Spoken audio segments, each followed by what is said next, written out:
When it comes to last section, നമ്മുടെ ഏറ്റവും latest section ഡിസംബറിൽ നമ്മൾ നോക്കുവാണെങ്കിൽ ചോദിച്ചിട്ടുണ്ടായിരുന്ന ചില അക്കൗണ്ടിങ് സ്റ്റാൻഡേർഡ്സ് ഉണ്ട് which were not actually relevant in previous sittings. So അത് നമുക്ക് ആദ്യം ഒന്ന് ഫോക്കസ് ചെയ്യാം. അതിൽ ഒന്നാമത് വരുന്നതാണ് ഈ പറഞ്ഞ agriculture and inventories. It has been tested in December. Then അതേപോലെ തന്നെ ഫിനാൻഷ്യൽ ഇൻസ്ട്രുമെന്റ്സിൽ hedge accounting they have tested in December. And will look in to the main standards as well. അപ്പോൾ നമ്മൾ ഇന്ന് മെയിൻലി ഫോക്കസ് ചെയ്യുന്നത് നമ്മുടെ text book life of all of you are following Kaplan itself. അപ്പോൾ കപ്ലാൻസിലെ ചില unexpected standards last വട്ടം ചോദിച്ചിട്ടുണ്ടായിരുന്നു സെഷനിൽ. അപ്പോൾ അത് നമുക്കൊന്ന് ഫോക്കസ് ചെയ്യാം. Apart from that will discuss the normal standards which usually gets repeated in every session. Okay, അതായിരിക്കും നമ്മുടെ ഡേ 1 ഒരു objective. So more than discussing the theory, obviously we'll be discussing more questions today. അപ്പോൾ questions നമ്മൾ discuss ചെയ്യുന്നുണ്ടാവും. I won't be having enough time to write the answers. Maximum questions discuss ചെയ്ത് പോവാം. Okay, അതിന്റെ main standard എങ്ങനെയാണ് എഴുതേണ്ടതെന്നും അതിന്റെ കൺക്ലൂഷനും ഒക്കെ നമുക്ക് ഡിസ്കസ് ചെയ്ത് പോകാം. So starting off with this part which is agriculture and inventories. അപ്പോൾ നോർമലി എല്ലാവരും സ്കിപ്പ് അടിക്കുന്ന ഒരു സ്റ്റാൻഡേർഡ് ആവാം ഇത്, അല്ലെങ്കിൽ ഒത്തിരി റെലവെന്റ് അല്ല എന്ന് വിചാരിക്കുന്ന സ്റ്റാൻഡേർഡ് ആവാം. But last time, almost 6 marks they asked a question from agriculture. But agriculture, since you have learned in your classes, ഏതായിരുന്നു അഗ്രികൾച്ചറിന്റെ സ്റ്റാൻഡേർഡ് ഓർക്കുന്നുണ്ടോ? സ്റ്റാൻഡേർഡ് നമ്പർ ഓർക്കുന്നുണ്ടോ? ജസ്റ്റ് നമുക്കൊന്ന് റിവേഴ്സ് ചെയ്യാം. അഗ്രികൾച്ചർ സ്റ്റാൻഡേർഡ് ഏതായിരുന്നു?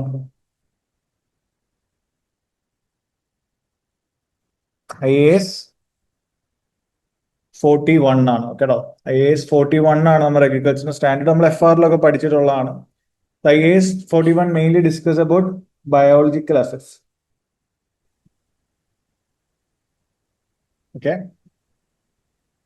So what do you mean by this biological assets? എന്താണ് ഈ biological assets എന്ന് പറയുന്നത്?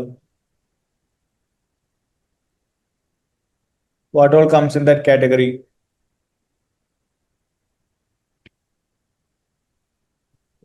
Is it only plants or animals as well?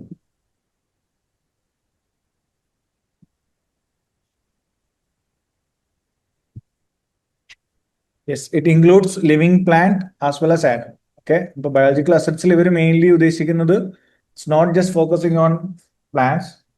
Living പ്ലാന്റും ഉണ്ടാവും, അതേപോലെ നമുക്ക് മിൽക്ക് അല്ലെങ്കിൽ അങ്ങനെ അഗ്രികൾച്ചർ പ്രൊഡ്യൂസ് ചെയ്യുന്ന ആനിമൽസും ഉണ്ടാവും, ലിവിങ് ആനിമൽസും ഉണ്ടാവും, അല്ലെങ്കിൽ നമ്മൾ കൺസ്യൂം ചെയ്യുന്ന ആനിമൽസ് ഉണ്ട്. Like we use to have meat, right, chicken അല്ലെങ്കിൽ ബീഫ് ഓർ മട്ടൺ. അപ്പൊ അങ്ങനത്തെ കൺസ്യൂമബിൾ ആയിട്ടുള്ള കാറ്റഗറി എല്ലാം ഇതിലായിരിക്കും വരുന്നത്. So biological assets mainly includes living plants and animals. അപ്പോൾ ഇതിനെ എങ്ങനെ അക്കൗണ്ട് ചെയ്യണം എന്നുള്ളതാണ് main when it comes to the measurement. Normally നമ്മൾ ഇൻവെന്ററി ഒക്കെ മെഷർ ചെയ്യുന്ന ലോവർ ഓഫ് കോസ്റ്റ് ഓർ NRV-യിലാണ് അല്ലെ. So how will you measure biological assets? Biological assets നമ്മൾ മെഷർ ചെയ്യുന്ന ഏതാണ്? ബയോളജിക്കൽ അസറ്റ്സിനെ മെഷർ ചെയ്യാൻ നമ്മൾ യൂസ് ചെയ്യുന്ന ഒരു മെത്തേഡ് എന്താ? Fair value less cost. Yes, അതാണ് മെയിൻ കണ്ടന്റ്. ഓക്കെ, അപ്പോൾ ബയോളജിക്കൽ അസറ്റ്സ് ആയിട്ട് നമ്മളൊരു ബുക്സിൽ ഒരു കാര്യം റെക്കഗ്നൈസ് ചെയ്യണമെങ്കിൽ നോർമലി എല്ലാ അസറ്റ്സിനും പറയുന്ന പോലെ തന്നെ the asset should be producing some future economic benefits. അത് പ്രോബബിൾ ആയിരിക്കണം. പിന്നെ അതിന്റെ കോസ്റ്റും അല്ലെങ്കിൽ ഫെയർ വാല്യൂ നമുക്ക് മെഷർ ചെയ്യാൻ പറ്റണം. ആൻഡ് ആ പറയുന്ന അസറ്റിനെ നമുക്ക് കൺട്രോൾ ചെയ്യാൻ പറ്റണം. ഇതാണ് മെയിൻലി റെക്കഗ്നീഷൻ ക്രൈറ്റീരിയ ആയിട്ട് പറയുന്നത്. So definition of biological assets is living plant or animal. അതിൽ നിന്ന് ഇനി ഡെഫിനിഷനിൽ നിന്ന് റെക്കഗ്നീഷനിലേക്ക് വരുന്ന സമയത്ത് we have got 3 different criterias. എന്തൊക്കെയാണ്? ഒന്ന്, പ്രോബബിൾ ആയിരിക്കണം എക്കണോമിക് ബെനിഫിറ്റ്സ് കമ്പനിയിലേക്ക് വരും എന്നുള്ളത്. ആ അസറ്റിന്റെ ഫെയർ വാല്യൂ നമുക്ക് മെഷർ ചെയ്യാൻ പറ്റണം. Okay, and most importantly company should be able to control that asset. ഇതാണ് recognition criteria. And it's already mentioned when it comes to the measurement part. എങ്ങനെ നമ്മൾ മെഷർ ചെയ്യുന്ന ബയോളജിക്കൽ അസറ്റ്സിനെ? Fair value less cost to സെല്ലിലാണ്. Okay, normally നമ്മൾ കോസ്റ്റിലാണ് എല്ലാം measure ചെയ്യുന്നതെങ്കിലും ബയോളജിക്കൽ അസറ്റ്സിലേക്ക് വരുമ്പോൾ measurement should be done as per the fair value less cost to sell. Okay, അപ്പൊ സംഭവം ഇത് പഠിക്കാൻ വലിയ പാടൊന്നും ഇല്ല, പക്ഷെ നമ്മൾ നോർമലി സ്കിപ്പ് ചെയ്യുന്നതുകൊണ്ട് ഇങ്ങനത്തെ ഇതിൽ നിന്നൊരു ക്വസ്റ്റ്യൻ വന്നു കഴിഞ്ഞാൽ നമുക്ക് it will be very difficult to discuss with. അപ്പൊ ജസ്റ്റ് റഫ്ലി ഇത് പറഞ്ഞു പോകുന്നേ ഉള്ളൂ, അല്ല വലിയ ചലഞ്ചിങ് ആയിട്ടുള്ള സ്റ്റാൻഡേർഡ് ഒന്നും അല്ല. But since it has been tested in the last time, there is a chance again it can get tested. Okay, അപ്പോൾ അതാണ് ഇനിഷ്യൽ മെഷർമെന്റ്. അപ്പോൾ where will you record this fair value gain or losses? നമുക്കറിയാമല്ലോ, അപ്പോൾ gain ആണ് വരുന്നത്, fair value റീമെഷർ ചെയ്തുകൊണ്ടേ ഇരിക്കണം. Initially നമ്മൾ fair value ആണ് റെക്കഗ്നൈസ് ചെയ്യുന്നത്. Even at reporting date again we have to remeasure it at the fair value. So ഇങ്ങനെ നമ്മൾ ഫെയർ വാല്യൂവിൽ റീമെഷർ ചെയ്തുകൊണ്ടിരിക്കുമ്പോൾ obviously there will be some gain and loss with respect to fair value remeasurement. ആ gain and loss നമ്മൾ എവിടെ കാണിക്കും? Where will you show it? Profit and loss. Yes, we can show it in the profit and loss account. അപ്പോൾ biological അസറ്റ്സിന്റെ ഭാഗമായിട്ട് വരുന്ന fair value റീമെഷർമെന്റ്സിൽ at the reporting date when we do this fair value remeasurement എന്തെങ്കിലും ഗെയിനോ ലോസോ വരാം. Loss ആണെങ്കിലും gain ആണെങ്കിലും നമുക്ക് എവിടെ റിപ്പോർട്ട് ചെയ്യാം? Profit and loss account report ചെയ്യാം. But we know that as per the new IFRS 18 proforma of IFRS 18 P&L നമ്മൾ സ്പെസിഫിക്കലി പറയണം ഇത് എവിടെയാണ് കാണിക്കുന്നത് എന്നുള്ളത്. So where will you show it? Under operating section or investing or financing? ഈ biological അസറ്റ്സിൽ നിന്ന് വന്ന ഗെയിൻ ഓർ ലോസ് അല്ലെങ്കിൽ ഫെയർ വാല്യൂ മെഷർമെന്റ്സ് നമ്മൾ എവിടെ ആയിരിക്കും കാണിക്കുന്നത്? Will you show it in the operating section or investing section? Financing എന്തായാലും നമുക്ക് വലിയ ഡൗട്ട് വരത്തില്ല, കാരണം അത് ലോൺ ഒന്നും എടുക്കുമല്ലോ. അപ്പോൾ where will you show this fair value remeasurement? Gain or loss from biological assets നമ്മൾ എവിടെ ആയിരിക്കും കാണിക്കുന്നത്? P&L Investing section. Will show in the operating section. Okay, so same like IAS 16 ഒക്കെ പോലെ തന്നെയാണ്. ആകെ വ്യത്യാസം IAS 16ലും that is actually assets which is use for the company's purpose. കമ്പനിയുടെ മെയിൻ ബിസിനസ് പർപ്പസ് എന്താണോ അതിനുവേണ്ടി യൂസ് ചെയ്യുന്നതായിരുന്നു IAS 16. അതേപോലെ തന്നെ ഇപ്പൊ നിങ്ങൾക്ക് ഒരു ഫാം ആവാം, നിങ്ങളിപ്പോ ഒരു ഫാം നടത്തുന്ന ഒരാളാവാം, അല്ലെങ്കിൽ നിങ്ങൾക്ക് ഇപ്പോൾ ഒരു മാസ് പ്രൊഡക്ഷൻ ഓഫ് ഫ്രൂട്ട്സോ വെജിറ്റബിൾസോ ചെയ്യുന്ന ഒരാളാവാം. അപ്പൊ നിങ്ങളുടെ കമ്പനിയുടെ മെയിൻ ബിസിനസ് എന്തായിരിക്കും? അഗ്രികൾച്ചർ ആയിരിക്കും. അപ്പോൾ അവിടെ ആയിരിക്കും കൂടുതൽ ഈ പറഞ്ഞ IAS 41 വരുന്നുണ്ടാവുക. So almost treatment is like IAS 16. അപ്പൊ IAS 16 നിങ്ങൾ ഡിപ്രീസിയേഷൻ ഒക്കെ ചാർജ് ചെയ്യുന്ന ഓപ്പറേറ്റിംഗ് സെക്ഷനിലല്ലേ? സെയിം വേ അപ്പൊ ഇവിടെ നമ്മൾ വരുന്ന ഗെയിൻ ഓർ ലോസ് ഒക്കെ ചാർജ് ചെയ്യുന്ന എവിടെ തന്നെ ആയിരിക്കും? ഓപ്പറേറ്റിംഗ് സെക്ഷനിൽ തന്നെ ആയിരിക്കും. Is it clear everyone?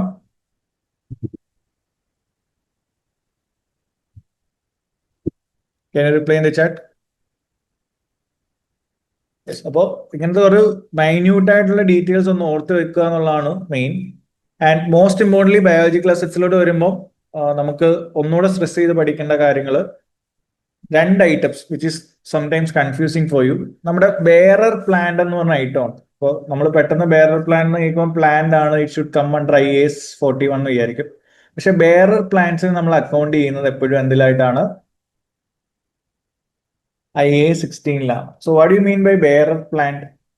ഇപ്പൊ നമ്മൾ ലിവിംഗ് പ്ലാന്റ് ആനിമൽസ് എല്ലാം ബയോളജിക്കൽ അസറ്റ്സ് ആണ് IAS 41 എന്ന് പറഞ്ഞെങ്കിലും ഒരു മെയിൻ എക്സംഷൻ അല്ലെങ്കിൽ എക്സ്ക്ലൂഷൻ ഫ്രം IAS 41 ഉള്ളതാണ് ബെയറർ പ്ലാന്റിൽ.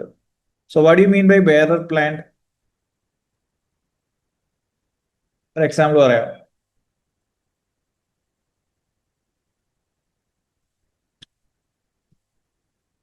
നമ്മൾ mango tree, so that mango tree is a bearer plant. കാരണം നമ്മൾ we don't cut the whole mango tree to get mango അല്ലെ? അപ്പോൾ വീണ്ടും വീണ്ടും ഇത് പ്രൊഡ്യൂസ് ചെയ്തുകൊണ്ടേ ഇരിക്കുവാണ്. ഓക്കെ, അതേസമയം നമ്മൾ വീറ്റോ അല്ലെങ്കിൽ ഇപ്പം ബനാന ഒക്കെ ആണെങ്കിൽ എന്താ, നമ്മൾ ആ വാഴ ഫുള്ള് കട്ട് ചെയ്യും, അല്ലെങ്കിൽ ആ in order to get that crop we have to harvest the whole thing. പിന്നെ അതിന് ലൈഫില്ല. പക്ഷെ ചില സാധനങ്ങളുണ്ട്, it continues to give produce agriculture produce for more than 1 period. അങ്ങനത്തെ പ്ലാന്റ്സിനെയാണ് നമ്മൾ ബെയറർ പ്ലാന്റ് എന്ന് പറയുന്നത്. സോ ലാസ്റ്റ് ടൈം ചോദിച്ചൊരു ക്വസ്റ്റനും അതായിരുന്നു. അപ്പൊ ബെയറർ പ്ലാന്റ് കാണുമ്പോൾ you should not quote IAS 16, IAS 41 there. Bearer plant വരുന്ന ഏതിലായിരിക്കും? IAS 16ലാണ്. സോ ഇതായിരുന്നു ലാസ്റ്റ് ടൈമിൽ ചോദിച്ചൊരു question. So grape vine, tea bushes, ഇതൊക്കെ എന്തിന്റെ എക്സാമ്പിൾ ആണ്?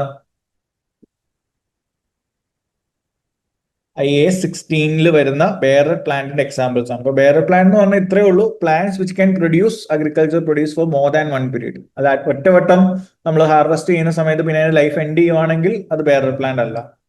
ഓക്കെ, അപ്പൊ ബെയറർ പ്ലാന്റ് ആണ് എങ്ങനെ അക്കൗണ്ട് ചെയ്യണം എന്നുള്ളതായിരുന്നു last question. So don't have a misconfusion there. അപ്പോൾ ഇവിടെ നിങ്ങൾക്ക് ബയോളജിക്കൽ അസറ്റ്സിൽ വരുന്ന ലിവിംഗ് പ്ലാന്റ് ആണ് ഇതെങ്കിലും currently it is outside the scope of IAS 41. It is treated as IAS 16. Clear ആണോ? Yes. അപ്പൊ ഇതാണ് ലാസ്റ്റ് ടൈം എക്സാമിന് ചോദിച്ചൊരു സെനാരിയോ. അപ്പോൾ if you get a question regarding grape wine or something like that, എൻ്റെ ഒരു ഓർമ്മ ശരിയാണെങ്കിൽ അതായിരുന്നു ലാസ്റ്റ് ടൈം ചോദിച്ച ക്വസ്റ്റ്യൻ. സോ ഒരു വട്ടമെങ്കിലും ജസ്റ്റ് ഒന്ന് ഓടിച്ചു വിട്ട് വായിച്ചാൽ മതി. You don't need to spend more than 10 to 15 minutes on the standard. Just textbook ഒന്ന് ഗോ ത്രൂ ചെയ്ത് പോവാ. സോ ഈ പ്രാവശ്യം maybe they can ask something else from IAS 41. Okay, then inventory part എനിക്ക് തോന്നുന്നു almost ഇത്രൂടെ easy ആയിരിക്കും എല്ലാവർക്കും. So ഇൻവെന്ററിയിലേക്ക് വരും, IAS 2 ഇൻവെന്ററിയിലേക്ക് വരുമ്പോൾ we know that how will you measure inventory. നമ്മൾ F3 തൊട്ടൊക്കെ പഠിക്കുന്ന അല്ലെങ്കിൽ FA തൊട്ട് പഠിക്കുന്നതാണ്. So when it comes to ഇൻവെന്ററിയുടെ മെയിൻലി മെഷർമെന്റ് പാർട്ട് ഒന്ന് ഓർത്തിരിക്കുക. So what all includes in measurement? ഇൻവെന്ററിയുടെ ഇനിഷ്യൽ മെഷർമെന്റ് കോസ്റ്റിലാണ്. കോസ്റ്റിൽ എന്തൊക്കെ വരാം?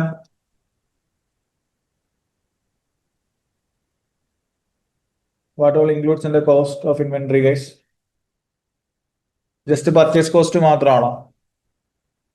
അതാണ് ഒരു ചലഞ്ചിങ് പാർട്ട് വരുന്നത്. ഇൻവെന്ററി നമ്മൾ കാൽക്കുലേറ്റ് ചെയ്യുമ്പോൾ sometimes inventory can be raw material and all this stuff. അപ്പൊ പർച്ചേസ് കോസ്റ്റ് പ്ലസ് ആ ഒരു കൺവേർഷൻ കോസ്റ്റും കൂടെ ചേർന്നാണ് ഇൻവെന്ററിയുടെ കോസ്റ്റ് എന്ന് പറയുന്നത്.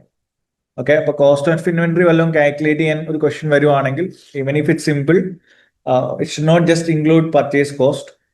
അപ്പൊ നിങ്ങൾക്ക് എന്തെങ്കിലും ഡിസ്കൗണ്ട്സോ കാര്യങ്ങളോ കിട്ടുവാണെങ്കിൽ പർച്ചേസ് പ്രൈസിൽ നമുക്കത് കുറയ്ക്കാം. പ്ലസ് കൺവേർഷൻ കോസ്റ്റ് കൂടെ വരും. That is all direct cost that will include labour, material, any direct related expense എല്ലാം നമ്മൾ എന്ത് ചെയ്യണം? Considering the normal activity level we can include in the cost of inventory. Then പിന്നെ അപ്പൊ cost of ഇൻവെന്ററിയിൽ എന്തൊക്കെ വരുമെന്ന് ജസ്റ്റ് ഓർത്തിരിക്കുക. It just will include purchase cost plus conversion cost. Okay, just ഒരു റിവിഷൻ സെക്ഷൻ ആയതുകൊണ്ടാണ് ഞാൻ പെട്ടെന്ന് പറഞ്ഞു പോകുന്നത്. എന്തെങ്കിലും ഇൻബിറ്റ്വീൻ നിങ്ങൾക്ക് ഡൗട്ട്സ് ഉണ്ടെങ്കിൽ ചോദിച്ചാൽ മതി കേട്ടോ.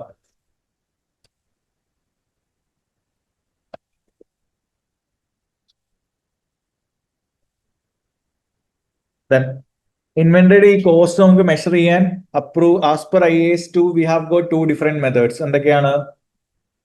FIFO മെത്തേഡ് ഉണ്ട്, വെയ്റ്റഡ് ആവറേജ് മെത്തേഡ് ഉണ്ട്, AFCO. ഇതാണ് നമുക്ക് ആസ് പെർ IAS 2 നമ്മളിപ്പോൾ ഫോളോ ചെയ്യുന്ന 2 method. LIFO is outside the scope. അപ്പൊ നമുക്ക് മെയിൻലി ഉള്ളത് ഒന്നെങ്കിൽ ആക്ച്വൽ യൂണിറ്റ് കോസ്റ്റ് എടുക്കാം, അല്ലെങ്കിൽ FIFO, അല്ലെങ്കിൽ AFCO method, weighted average method use ചെയ്യാം. And subsequently inventory is measured at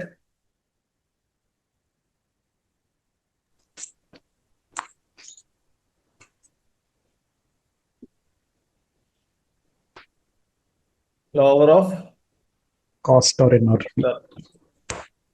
So NRV, you know that it's the latest selling price. Okay, അത് mainly അപ്പൊ ഇൻവെന്ററിയുടെ എന്തെങ്കിലും ഔട്ട്ഡേറ്റഡ് ആകുമ്പോഴോ അല്ലെങ്കിൽ ഇൻവെന്ററിയിൽ എന്തെങ്കിലും ഡാമേജ് ഒക്കെ വരുന്ന സമയത്തായിരിക്കും മെയിൻലി നമുക്ക് NRV കുറയുന്നുണ്ടാവുക.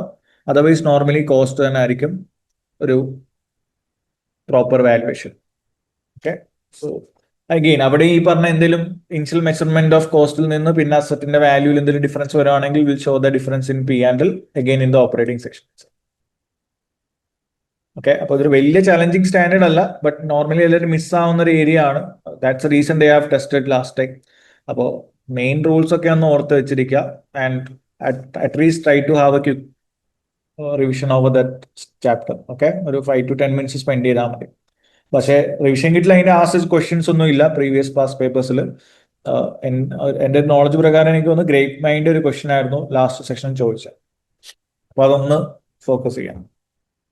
Okay, so that's it for IAS 2 and IAS 41. Okay ആണല്ലോ? അതിൽ വേറെ ഡൗട്ട്സ് ഒന്നും ഇല്ലല്ലോ?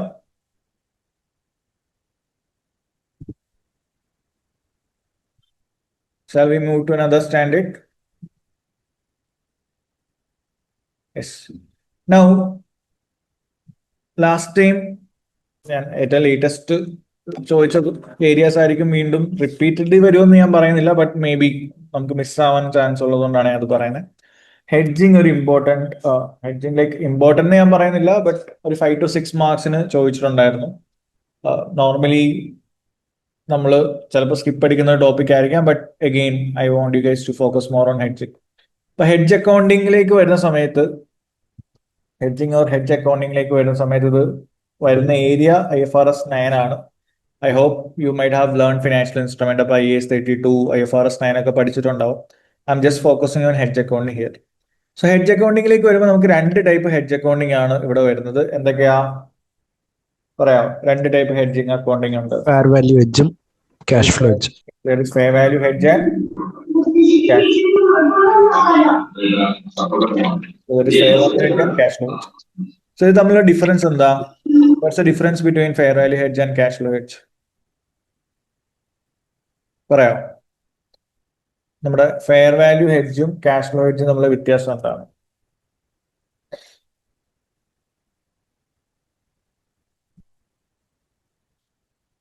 In which situation we'll use fair value hedge? In which situation we'll use cash flow hedge?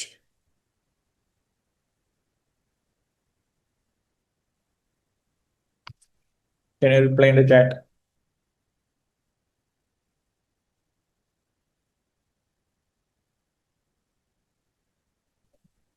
അല്ലെങ്കിൽ main accounting treatment with respect to fair value hedge എന്ന് പറയാം.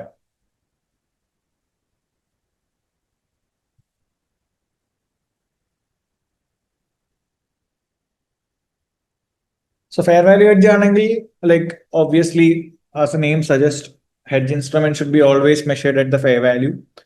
Any changes in the fair value should be shown in P&L itself. In most cases P&L തന്നെ ആയിരിക്കും നമ്മൾ കാണിക്കുന്നത്. Hedge ഇൻസ്ട്രുമെന്റിലും hedge ഐറ്റത്തിലും വന്ന എന്തെങ്കിലും ഗെയിനോ loss ഒക്കെ ഉണ്ടെങ്കിൽ നമുക്കത് P&L തന്നെ കാണിക്കാം.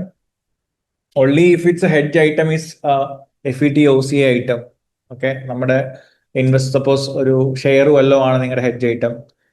ആ പറയുന്ന ഹെഡ്ജ് ഐറ്റം ഒരു ഇക്വിറ്റി ആണ്. So equity is shown under FET OCA model.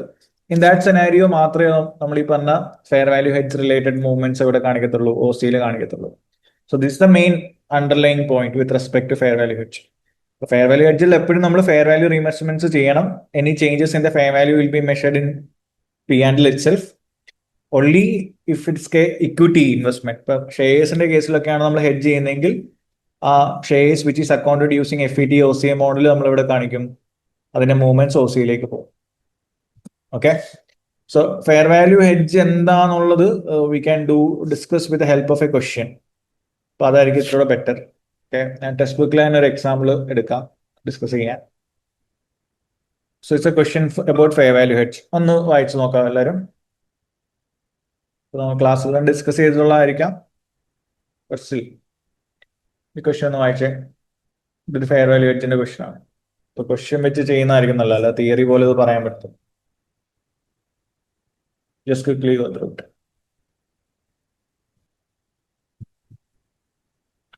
ഇത് കപ്ലാനിൽ തന്നെ ഒരു ക്വസ്റ്റ്യൻ ആണ്. ഇത് ചെയ്തിട്ട് നമുക്ക് റിവിഷൻ കിറ്റിലെ ഒരു ഹെഡ്ജ് അക്കൗണ്ടിങ് ക്വസ്റ്റ്യനിലേക്ക് പോകാം.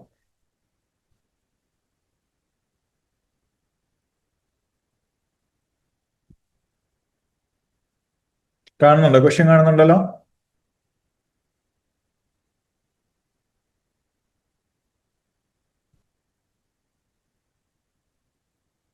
യെസ്.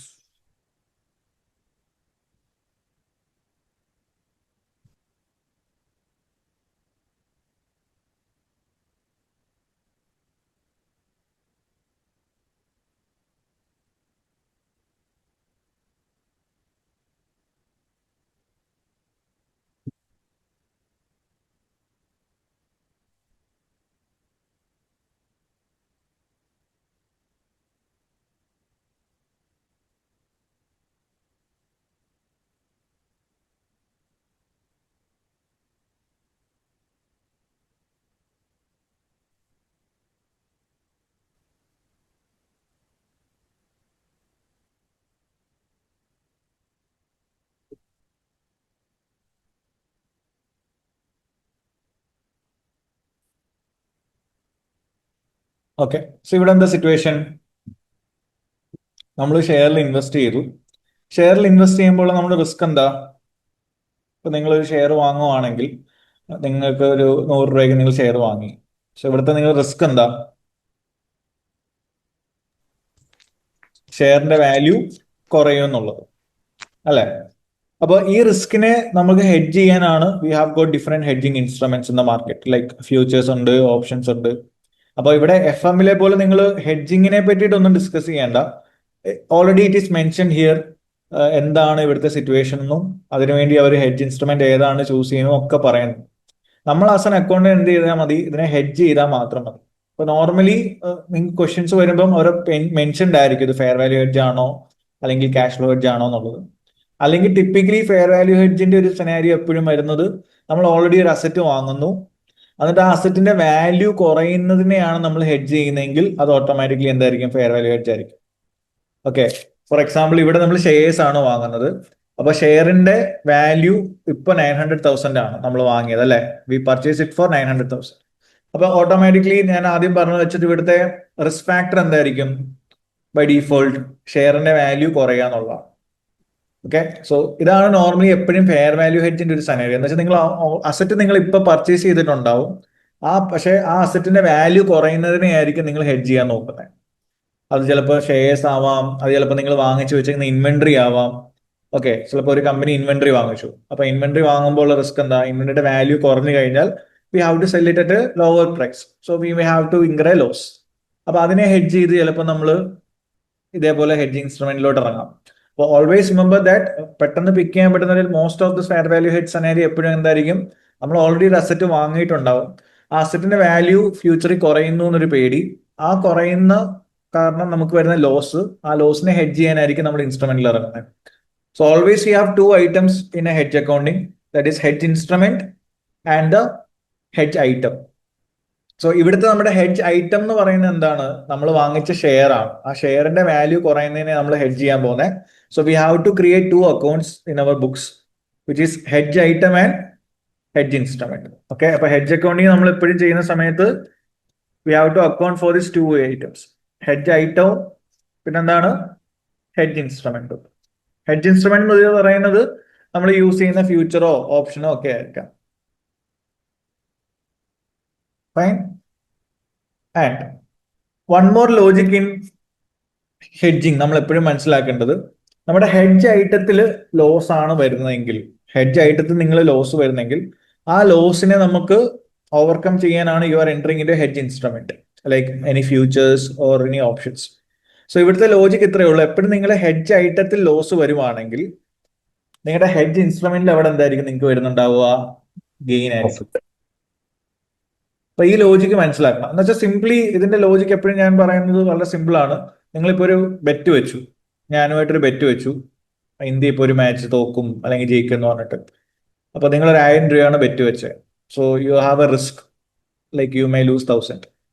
ഈ 1000 നിങ്ങൾക്ക് ലൂസ് ആവാതിരിക്കാൻ വേണ്ടി നിങ്ങളൊരു തേർഡ് പാർട്ടിയുടെ അടുത്ത് പോയിട്ട് ഹെഡ്ജ് ചെയ്യുകയാണ്, in such a way that India ഈ മാച്ച് ജയിക്കും എന്ന് പറഞ്ഞിട്ട് എൻ്റെ അടുത്ത് ബെറ്റ് വെച്ചു, നിങ്ങളുടെ പൈസ പോകുന്നൊരു പേടി കാരണം ഓപ്പോസിറ്റ് പോയിട്ട് നിങ്ങളൊരു ആളുമായിട്ട് കോൺട്രാക്റ്റിൽ എൻ്റർ ചെയ്യുകയാണ്, ഇന്ത്യ തോക്കും. Let's say if you want to avoid complete risk, നിങ്ങൾ സെയിം 1000 രൂപയ്ക്ക് അവനുമായിട്ട് ഒരു ബെറ്റ് വെക്കും. അപ്പൊ എന്റെ ഒറിജിനൽ നമ്മൾ തമ്മിലുള്ള ട്രാൻസാക്ഷന്റെ ആ റിസ്കിനെ അവോയ്ഡ് ചെയ്യാനാണ് നിങ്ങൾ തേർഡ് പാർട്ടി ആയിട്ട് ഒരു കോൺട്രാക്റ്റിൽ എൻ്റർ ചെയ്തത്.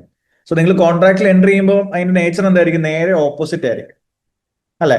അത് തന്നെയാണ് സിംപ്ലി ഹെഡ്ജിങ്ങിന്റെയും ലോജിക്ക്. അപ്പൊ നിങ്ങളുടെ ഹെഡ്ജ് ഐറ്റത്തിൽ ലോസ് വന്നാൽ ആ ലോസിനെ കോമ്പൻസേറ്റ് ചെയ്യുന്നത് എങ്ങനെയാണ്, using the gain in hedge instrument. Okay, always it should be opposite in nature. Clear ആണോ? അപ്പൊ ഹെഡ്ജ് ഐറ്റത്തിൽ ലോസ് വന്നാൽ ഹെഡ്ജ് ഇൻസ്ട്രുമെന്റിൽ എന്തായിരിക്കും, gain. The same way hedge ഐറ്റത്തിൽ അപ്പോൾ ഇനി ഗെയിൻ വരുവാണെങ്കിൽ, since you are already entered into hedge instrument, you have to bear that loss. So net impact നിങ്ങൾക്ക് ഗെയിൻ ഓർ ലോസ് ഒന്നും വരത്തില്ല. അതാണ് ഹെഡ്ജിങ്ങിന്റെ ഒരു മെയിൻ കൺസെപ്റ്റ്. പിന്നെ എന്തിനാണ് ഇതിലോട്ട് എൻ്റർ ചെയ്യുന്നത് ചോദിച്ചു കഴിഞ്ഞാൽ, you are anticipating a loss. ആ ലോസ് അവോയ്ഡ് ചെയ്യാനാണ് നമ്മൾ ഹെഡ്ജ് ഇൻസ്ട്രുമെന്റിൽ ഇറങ്ങുന്നത്. അപ്പൊ ഈ ബേസിക് ലോജിക് ഒന്ന് മനസ്സിലാക്കുക. അപ്പൊ നമ്മൾ ഈ സെനാരിയിലേക്ക് നോക്കുവാണെങ്കിൽ, if you look in to this particular question, ഇവിടെ നിങ്ങൾക്ക് കാണാം you are expecting a loss in the investment you have made with respect to shares. അപ്പൊ ഷെയറിന്റെ വാല്യൂ എന്ത് ചെയ്യുന്നുണ്ട്, ഇവിടെ കുറയുന്നുണ്ട് അല്ലെ. We invested in shares for 900,000, but by 30 September the equity instrument still worth 900,000, but we have a concern, maybe there is a decline in value ഉണ്ടാവാൻ സാധ്യതയുണ്ടോ എന്നൊരു കൺസേൺ ഉണ്ട്. By the time it reaches 31st December 2008, what happened actually, fair value of equity instrument fall ചെയ്തു. എത്രയിലേക്കാ fall ചെയ്തേ, it fall to 800,000. So here actually you are incurring a loss or gain. നിങ്ങൾക്ക് ഇവിടെ loss ആണോ gain ആണോ? അപ്പോ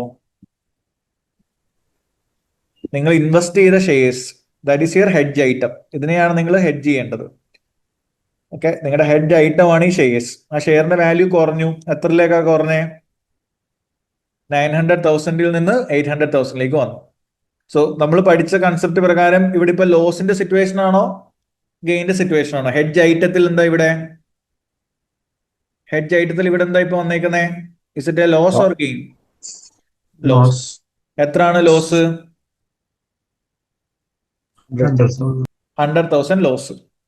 അപ്പോ നമ്മൾ മനസ്സിലാക്കേണ്ടത് നമ്മൾ ഹെഡ്ജിങ്ങിൽ എൻട്രി ചെയ്തിട്ടുണ്ടാവുക in such a manner that hedge ഐറ്റത്തിൽ ലോസ് വന്ന ഓട്ടോമാറ്റിക്കലി നമുക്ക് ഹെഡ്ജ് ഇൻസ്ട്രുമെന്റിൽ അവിടെ എന്ത് വരും? ഗെയിൻ വരും. ഓക്കെ, ആ ഹെഡ്ജ് എഫക്റ്റീവ്നെസ് ക്രൈറ്റീരിയ ഒക്കെ ചെക്ക് ചെയ്തിട്ടായിരിക്കും ഇവർ ഹെഡ്ജിങ്ങിൽ ഇറങ്ങിയിട്ടുണ്ടാവുക. അതാരാ ചെക്ക് ചെയ്യുന്ന വെച്ച് കഴിഞ്ഞാൽ ഒരു ഫിനാൻഷ്യൽ മാനേജറോ ഫിനാൻഷ്യൽ അനലിസ്റ്റോ അല്ലെങ്കിൽ ട്രഷറി ഡിപ്പാർട്ട്മെന്റോ ആയിരിക്കും അത് ചെയ്യുന്നത്. When you learn FM or in AFM you might have learned this stuff. Hedging എങ്ങനെ എടുക്കണം, എങ്ങനെ ആയിരിക്കണം അറേഞ്ച്മെന്റ് എന്നൊക്കെ ഉള്ളത്. ഇപ്പൊ സെൽ നൗ ആണോ ബൈ ലേറ്റർ ആണോ അല്ലെങ്കിൽ ബൈ നൗ സെൽ ലേറ്റർ ആണോ, ഇങ്ങനെ നമ്മൾ ഫിക്സ് ചെയ്യുന്നത് ഫിനാൻഷ്യൽ മാനേജർ ആണ്. ആസ് ആൻ അക്കൗണ്ടന്റ് എനിക്ക് അതൊന്നും നോക്കേണ്ട ആവശ്യമില്ല. I just need to account for it. So I just need to account for this loss and account for this gain and where you have to account. ഇത് മാത്രമാണ് നമ്മൾ അറിയേണ്ടത്. സോ ഇവിടെ നമുക്ക് ഷെയർസിൽ ലോസ് വന്നു. By the time it reach reporting date ഷെയർസിൽ ലോസ് വന്നു. What about hedge instrument? Hedge ഇൻസ്ട്രുമെന്റിൽ അപ്പൊ എന്തായിരിക്കും? ഒബ്വിയസ്ലി ഗെയിൻ ആയിരിക്കും. Okay, the fair value of the future contract, that's the contract that you have entered into. Future കോൺട്രാക്റ്റിൽ നമ്മൾ enter ചെയ്തു to hedge against this loss. അപ്പൊ അതിന്റെ വാല്യൂ കൂടി എന്ന് പറയുന്നുണ്ട്. എത്ര കൂടിയേ? by 90,000 കൂടി. 90. So that what do you mean by that increase? It's a gain. Okay, നമ്മുടെ ഫ്യൂച്ചേഴ്സിൽ എന്ത് വന്നു നമുക്ക്, അല്ലെങ്കിൽ ഹെഡ്ജ് ഇൻസ്ട്രുമെന്റിൽ ഒരു ഗെയിൻ ആണ് വന്നത്. സോ ഗെയിൻ വന്നത് 90,000 ആണ്. So effectively there is a loss of 100,000 and gain of 90,000. So net എഫക്റ്റിൽ നമ്മുടെ ലോസ് നമ്മൾ ഓൾമോസ്റ്റ് കുറച്ചു. അപ്പൊ ഹെഡ്ജ് ഇൻസ്ട്രുമെന്റിൽ എൻട്രി ചെയ്തില്ലായിരുന്നെങ്കിൽ എന്ത് സംഭവിച്ചേനെ? You have to incur a loss of 100,000. ആ ലോസിനെ കുറയ്ക്കുക എന്നുള്ളതായിരുന്നു നമ്മുടെ objective by entering into this hedging instrument. So we are not able to completely reduce the loss to 0, but almost ഒരു 90% ലോസിനെ നമ്മൾ എന്ത് ചെയ്തു? കുറച്ചു. സോ 100% എഫക്റ്റീവ്നെസ് എപ്പോഴും വരണമെന്നില്ല in reality. So this is how it works. അപ്പൊ ഇതിനെ നമ്മൾ അക്കൗണ്ട് ചെയ്യണം. So how will U account for it now? നമുക്കൊരു എൻട്രി പാസ് ചെയ്യണം. ഈ ഹെഡ്ജ് ഇൻസ്ട്രുമെന്റിന് ഒരു എൻട്രി പാസ് ചെയ്യണം, ഹെഡ്ജ് ഐറ്റത്തിന് ഒരു എൻട്രി പാസ് ചെയ്യണം. എന്തായിരിക്കും നമ്മൾ പാസ് ചെയ്യുന്ന എൻട്രി?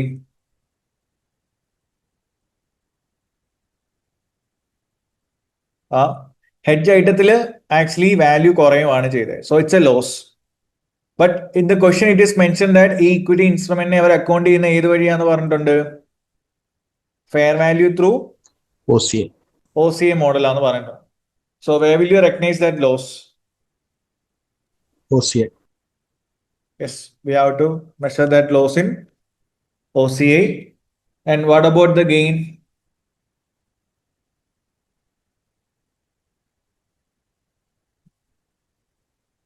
ആ ഗെയിനെ നമ്മൾ എവിടെ ആയിരിക്കും കാണിക്കുന്നത്?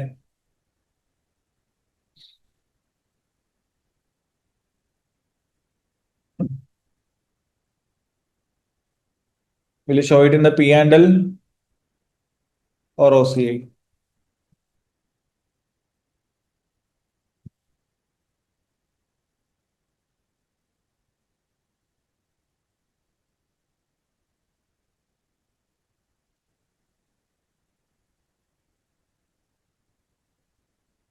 ആ നമ്മൾ എവിടെ ആയിരിക്കും അക്കൗണ്ട് ചെയ്യുന്ന കാണിക്കേണ്ടതിനെ?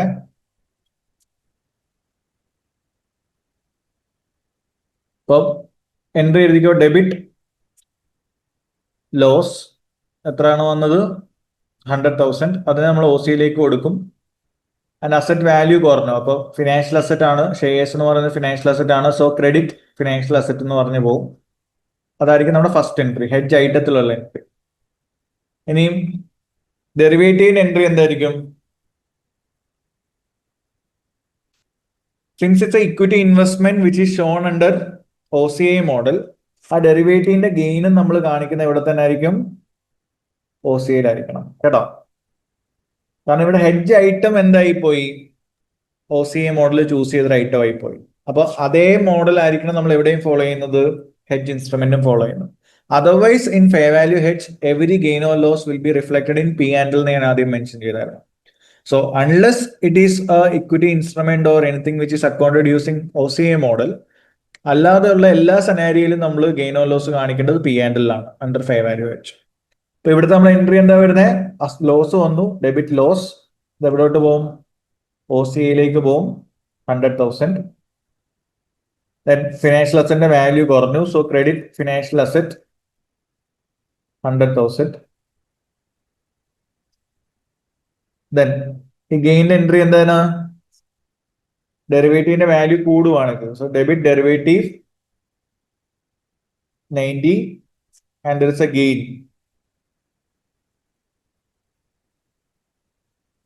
90,000. Even that will go to OCA itself. കാരണം ഇവിടെ ഹെഡ്ജ് ഐറ്റം ഫോളോ ചെയ്യുന്നത് OCA മോഡലാണ്. സപ്പോസ് ഇത് equity investment which is following FVTL model ആയിരുന്നെങ്കിൽ ഇൻസ്റ്റെഡ് ഓഫ് OCA അത് എവിടോട്ട് പോയിന്? Entry P&L. That's only difference. So always remember that നമ്മുടെ ഇവിടുത്തെ ടേക്ക് അവേ ഇതാണ്, എപ്പോഴും ഫെയർ വാല്യൂ മോഡൽ വരുന്ന സമയത്ത് ഫെയർ വാല്യൂ മോഡലിന്റെ എല്ലാ മൂവ്മെന്റ്സും, ഡെറിവേറ്റീവ്സിന്റെ ആണെങ്കിലും ഹെഡ്ജ് ഐറ്റത്തിന്റെ എല്ലാ മൂവ്മെന്റ്സും P&L പോകണം. So that remeasurement should happen at fair value. അതുകൊണ്ടാണ് അതിന്റെ ഫെയർ വാല്യൂ ഹെഡ്ജ് എന്ന് തന്നെ പറയുന്നത്. So every reporting date we have to remeasure this items to fair value. So fair വാല്യൂക്ക് നമ്മൾ റീമെഷർ ചെയ്യുന്ന സമയത്ത് ശ്രദ്ധിക്കുക, any gain or loss will be shown in P&L itself unless it's an OCA item. Clear ആണോ? Is it clear, guys? Yes. Yes, Now, sir. ഇനി fair value ഹെഡ്ജിൽ നിന്ന് cash flow ഹെഡ്ജിലേക്ക് വരുമ്പോൾ ഉള്ള വ്യത്യാസം എന്താണെന്ന് നോക്കാം. സോ ക്യാഷ് ഫ്ലോ ഹെഡ്ജിൽ വരുന്ന സമയത്ത് we have to check how much effective that hedging was. Okay, ആ ഹെഡ്ജിങ് എത്രത്തോളം എഫക്റ്റീവ് ആണെന്ന് നമ്മൾ ചെക്ക് ചെയ്യണം. ഓക്കെ, ഫോർ എക്സാമ്പിൾ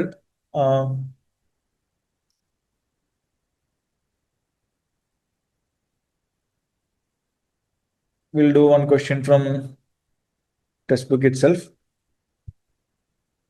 So ഒരു ക്യാഷ് ഫ്ലോ ഹെഡ്ജിന്റെ ക്വസ്റ്റ്യൻ ആണ്, ഇതൊന്ന് വായിച്ചു നോക്കിയേ.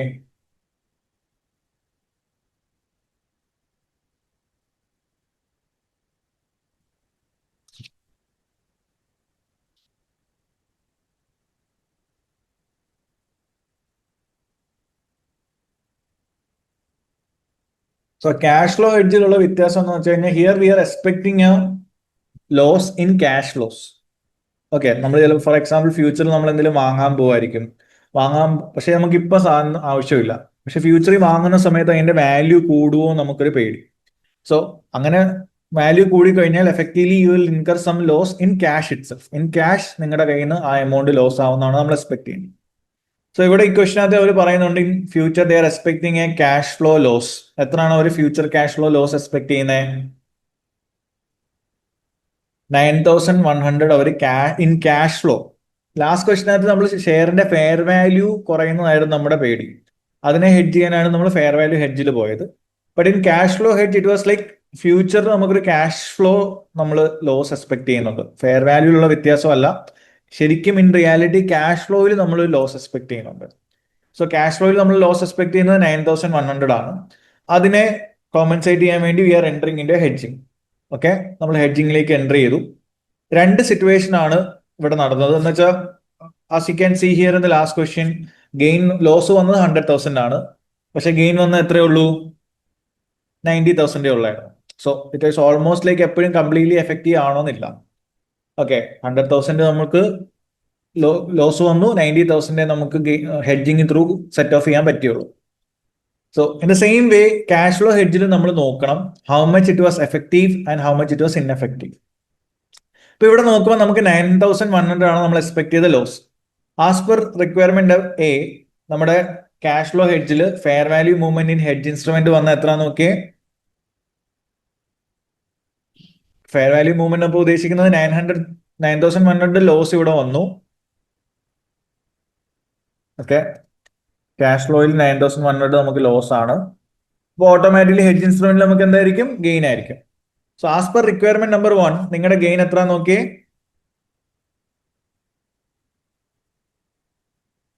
നമ്മുടെ ഗെയിൻ എത്ര?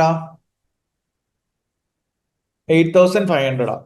So what do you think, is it effective or ineffective? അല്ലെങ്കിൽ ഇവിടെ എന്തെങ്കിലും ഇൻഎഫക്റ്റീവ് പോർഷൻ ഉണ്ടോ?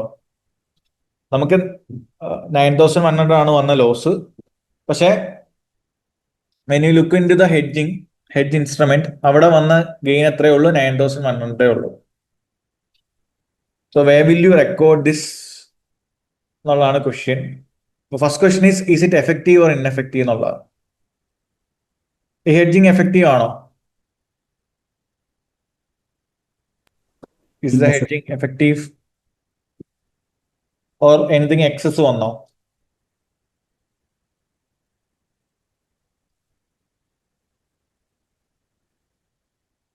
സോ ക്യാഷ് ഫ്ലോ ഹെഡ്ജിൽ നമ്മൾ നോക്കേണ്ടത് നമ്മുടെ ആക്ച്വൽ ലോസ് 9,100 ആയിരുന്നു.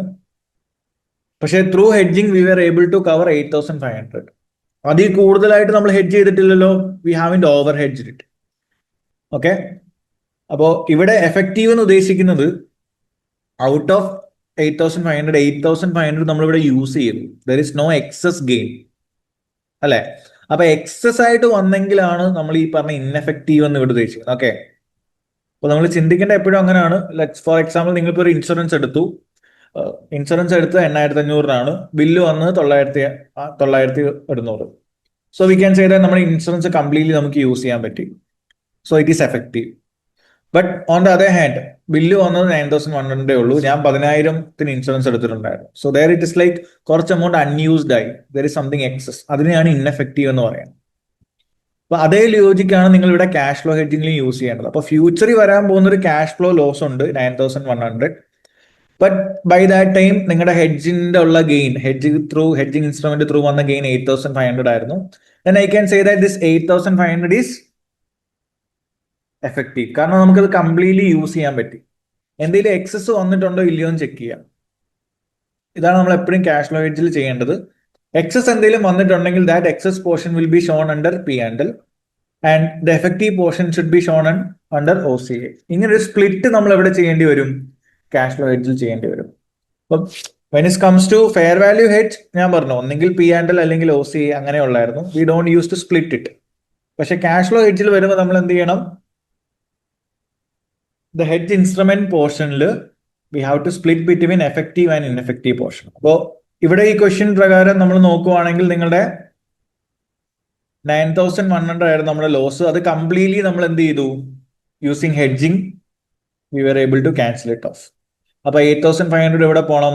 That 8,500 should go to OCA. Here the gain or loss will be recorded in OCA. എന്തുകൊണ്ടാണ് OCAയിൽ കാണിക്കുന്നതെന്ന് പറയാൻ പറ്റുമോ? ബിക്കോസ് ഇവിടെ ഫ്യൂച്ചറിൽ നടക്കാൻ പോകുന്ന ഒരു ക്യാഷ് ഫ്ലോ ലോസിനെയാണ് നിങ്ങൾ ഹെഡ്ജ് ചെയ്യുന്നത്. As of now we have in realise that gain or loss. It is a future event.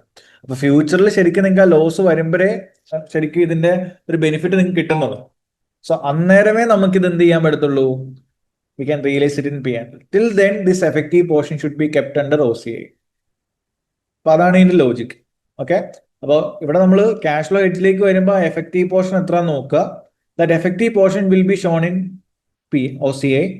എന്തെങ്കിലും ഇൻഎഫക്റ്റീവ് പോർഷൻ ഉണ്ടെങ്കിൽ if you have done something excess ആയിട്ട് നിങ്ങൾ എന്തെങ്കിലും ചെയ്തിട്ടുണ്ടെങ്കിൽ ആ എക്സസ് ഗെയിൻ നമ്മൾ എവിടെയായിട്ട് കാണിക്കും? Will be recognised in P&L.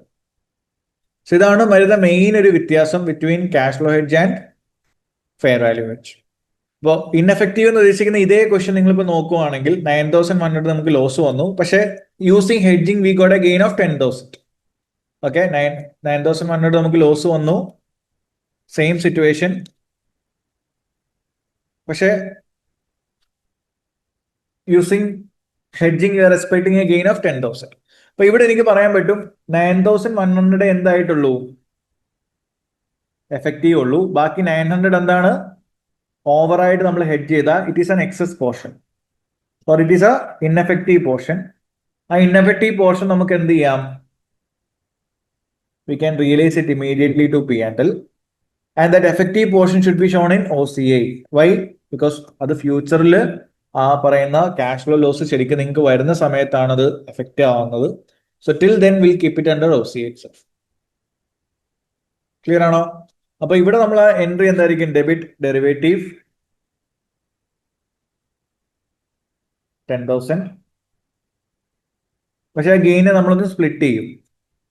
Credit gain 9,100 will be shown in OCA and credit gain 900, which is a excess portion, will be shown in P&L. ഇതാണ് വ്യത്യാസം. So we need to split our gain into effective and ineffective or OCA or P&L, അങ്ങനെ നമ്മൾ എന്ത് ചെയ്യേണ്ടി വരും? Split ചെയ്യേണ്ടി വരും. So എന്തുകൊണ്ടാണ് ക്യാഷ് ഫ്ലോ ഹെഡ്ജിൽ ഇങ്ങനെ ചെയ്യുന്നത് വെച്ച് കഴിഞ്ഞാൽ it's a hedging with respect to the future cash flow losses. അപ്പോൾ ഫ്യൂച്ചറിൽ ആ ലോസ് ശരിക്കും നമുക്ക് വരുന്ന സമയത്ത്, ആസെറ്റ് വാങ്ങുന്ന സമയത്ത് ആ ലോസ് വന്നപ്പോൾ നമുക്ക് എന്ത് ചെയ്യാം? ഇതിനെ OCL നിന്ന് P&L മാറ്റാം, ആ എഫക്റ്റീവ് പോർഷനായി. Till then will show it in under OCA itself. Clear ആണോ?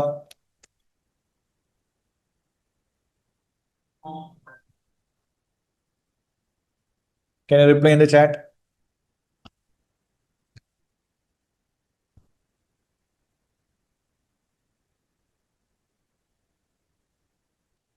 All of you, is it clear? Any doubts?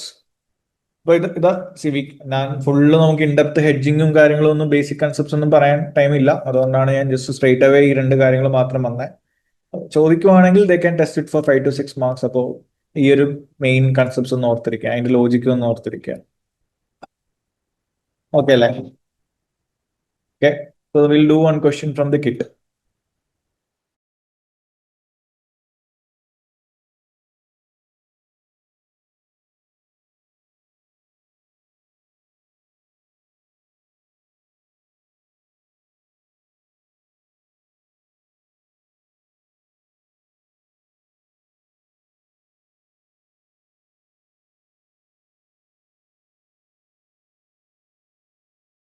See this question. നമ്മളുടെ റിവിഷൻ കിറ്റിൽ, ലേറ്റസ്റ്റ് റിവിഷൻ കിറ്റിൽ ക്വസ്റ്റ്യൻ നമ്പർ 65 വൈറ്റ്ബർഗ് എന്ന് പറഞ്ഞ ക്വസ്റ്റ്യൻ ഉണ്ട്. അതിൽ സെക്കൻഡ് എക്സിബിറ്റിന്റെ second question, like coral manufactures aluminium equipment, ഈ ഒരു ക്വസ്റ്റ്യൻ വായിക്കുക. And we need to do this requirement, that is discuss the accounting treatment of the cash flow hedge. അപ്പോൾ അവർ എടുത്തു പറഞ്ഞിട്ടുണ്ട് ക്യാഷ് ഫ്ലോ ഹെഡ്ജ് ആണ്. Arrangement in the year ended 31st December 2002 and the adjustment required as result of change in the hedging ratio on that date, including in your answer a brief explanation of the impact of hedging arrangement on the financial performance of core. Okay, but hedge accounting our financial performance, that is, will it affect their P&L or OCA or any of the ratios? Okay, so the cash flow hedge ആണ് എടുത്ത് പറഞ്ഞിട്ടുണ്ട്. So you have to understand that we need to split between effective and ineffective portion, right? So ഈ question ഒന്ന് വായിച്ചേ. This is a requirement and it's a question. അപ്പൊ ഇത് മാത്രമേ ഉള്ളൂ നമുക്കൊരു ഹെഡ്ജിന്റെ ഒരു ക്വസ്റ്റ്യൻ ഉള്ളത് ഫ്രം ദ റിവിഷൻ കിട്ടും. ഓക്കെ, സോ സനേരി ഒന്ന് വായിച്ചോ.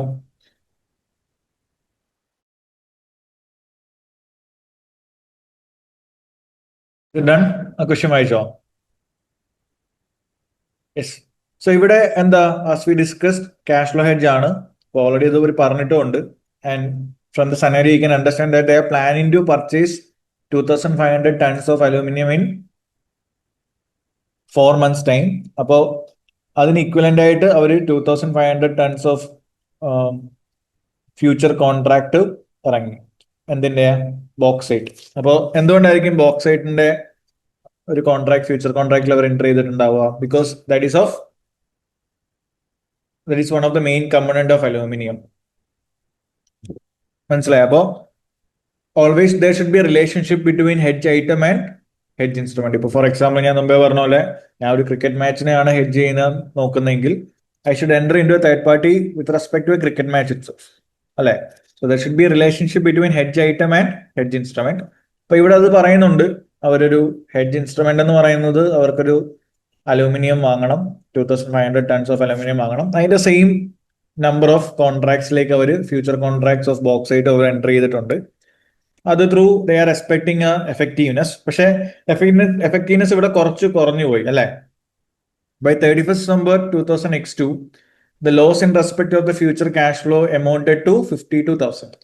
അപ്പൊ ഇവരവിടെ എക്സ്പെക്ട് ചെയ്യുന്ന ലോസ് എത്രയാടാ? നമ്മൾ ഐറ്റം വാങ്ങിച്ചില്ല, പക്ഷെ വാങ്ങുമ്പോൾ അവർ എക്സ്പെക്ട് ചെയ്യുന്ന ലോസ് എത്രയാണ്? 52,000 ആണ് ലോസ് എക്സ്പെക്ട് ചെയ്തത്. ബട്ട് ദ മൂവ്മെന്റ് ഹെഡ്ജ് ഇൻസ്ട്രുമെന്റിൽ വന്ന ഫെയർ വാല്യൂ ചേഞ്ച് എത്ര നോക്കിയേ? ഹെഡ്ജ് ഇൻസ്ട്രുമെന്റിൽ വന്ന ഫെയർ വാല്യൂ ചേഞ്ച് എത്രയേ ഉള്ളൂ? That is A gain. എത്രയാണ് ഗെയിൻ വന്നത്?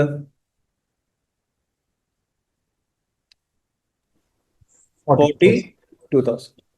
സോ നമ്മൾ മുമ്പേ പറഞ്ഞ ലോജിക്ക് വെച്ചിട്ട് ഇത് എഫക്റ്റീവ് ആണോ ഇൻഎഫക്റ്റീവ് ആണോ? effective. Effective. എഫക്റ്റീവ് ആണ്. സോ എന്ത് വരും? Debit derivative 42,000. ആ കംപ്ലീറ്റ്ലി എഫക്റ്റീവ് ആയതുകൊണ്ട് നമ്മൾ എവിടെയോട്ട് കാണിക്കുക gain? OC. Yes, we will show that gain in OC.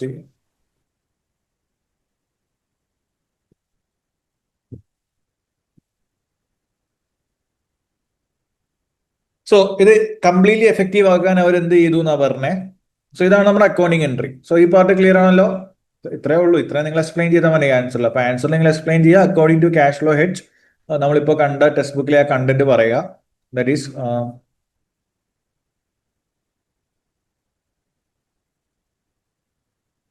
ഇതാണ് നമ്മുടെ knowledge part. Okay, so according to IFRS 18, or according to IFRS 9, whenever there is a cash flow hedge, the gain or loss on hedge instruments in inception is, if it is greater than the loss or gain on hedge item, then the excess gain should go to P&L. Otherwise, normally gain or loss എല്ലാം record ചെയ്യുന്ന എവിടെ ആയിരിക്കും? OC-യിലാണ്. So ഇതാണ് main വ്യത്യാസം. Cash flow ഹെഡ്ജും fair value ഹെഡ്ജും തമ്മിലുള്ള main വ്യത്യാസം അതാണ്. If it was fair value hedge, ആ ഗെയിൻ ഓർ ലോസ് എവിടെ പോയേനെ? P&L പോയേനെ. ക്യാഷ് ഫ്ലോ ഹെഡ്ജ് ആയതുകൊണ്ട് നമ്മൾ ഈ പറഞ്ഞ ഗെയിൻ ഓർ ലോസ് OC-യിൽ പോകും. പക്ഷെ എക്സസ് ആയിട്ട് എന്തെങ്കിലും വരുവാണെങ്കിൽ ഇത് P&L-ലും പോകണം. ഇതാണ് നിങ്ങളുടെ നോളജ് പാർട്ട്. സോ ഈ നോളജ് പാർട്ട് പറഞ്ഞിട്ട് ഇൻ ദിസ് കേസ് ഈ പറഞ്ഞ കമ്പനിയുടെ പേര് പറയുക.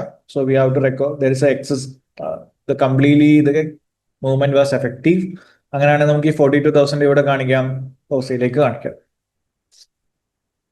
ക്ലിയർ ആണോ? പക്ഷെ towards the end of this question revision ഷീറ്റിലേക്ക് വരുന്ന സമയത്ത് അവരെന്ത് ചെയ്യാൻ നോക്കുന്നുണ്ട്? ഈ ratio they are trying to change the ratio.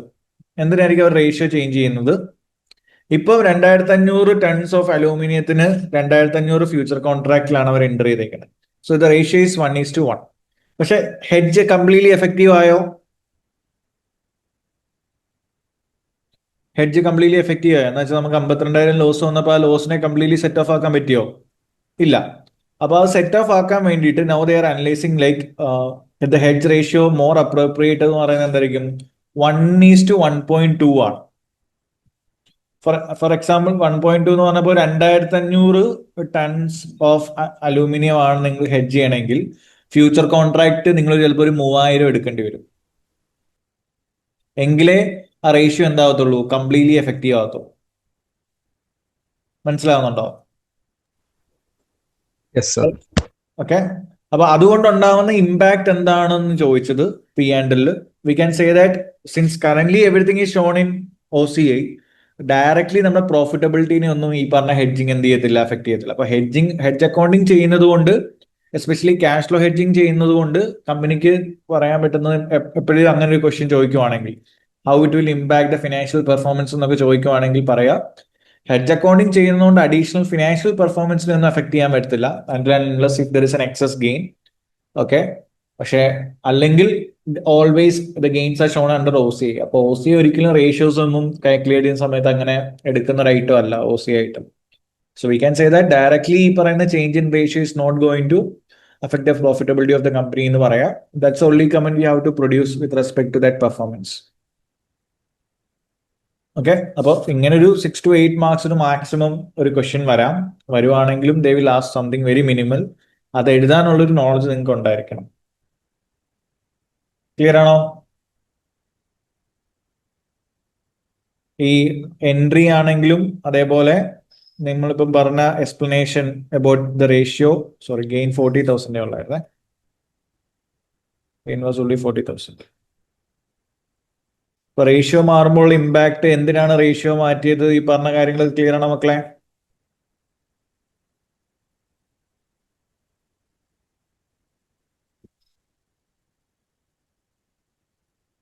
Okay അല്ലേ?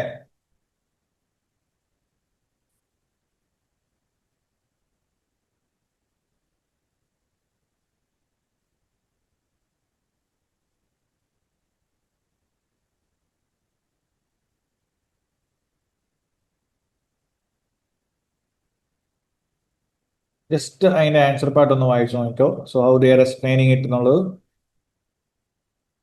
റിവിഷനിലെ ആൻസർ അവരെങ്ങനെയാണ് എക്സ്പ്ലെയിൻ ചെയ്തേക്കുന്നത് ഒന്ന് വായിച്ചു നോക്കോ.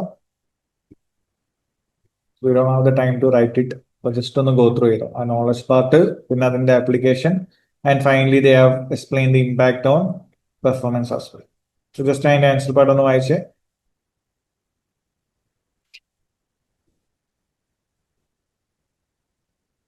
Is it done? Answer part on the roughly why. Okay.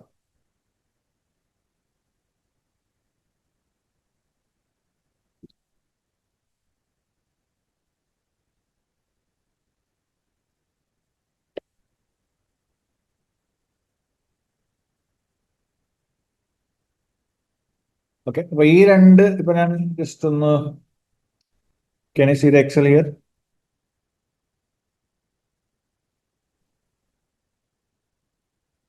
Excel കാണുന്നുണ്ടോ മക്കളെ? യെസ്. അപ്പോൾ ഇതാണ് ലാസ്റ്റ് രണ്ട് സെറ്റിംഗ്സ് ആയിട്ട് ചോദിച്ച മെയിൻ ഏരിയാസ് എന്ന് വെച്ചാൽ സെപ്റ്റംബറിലും ഡിസംബറിലും ആയിട്ട് ചോദിച്ചിട്ടുള്ള മെയിൻ ഏരിയാസ് ഇതാണ്. സോ അതിന്റെ ഹെഡ്ജിങ് നമ്മൾ ഇപ്പൊ ഡിസ്കസ് ചെയ്തു. സ്റ്റാൻഡേർഡ്സ് മാത്രമാണ് ഞാൻ ഇപ്പൊ ഇന്ന് ഫോക്കസ് ചെയ്യുന്നത്. Will come into groups. അപ്പോൾ കൺസൾട്ടേറ്റഡ് പി ആൻഡ് എൽ ആയിരുന്നു ലാസ്റ്റ് ടൈം വന്നൊരു question. So hedging we covered. Then IAS 41 we just covered. പിന്നെ ഇതിന് ഇമ്പോർട്ടൻ്റ് ആയിട്ട് വരുന്നത് IFRS 15 and 16 ആണ്, which is revenue and lease. Then IFRS S1 S2 important ആണ്. S1 S2 we know that is regarding sustainability. So completely theory part, just നിങ്ങൾ ഒന്ന് വായിച്ചു നോക്കിയാൽ മതി. Then conceptual framework is a basic. Okay. So ഇതിൽ ഞാൻ ഇനി we can discuss on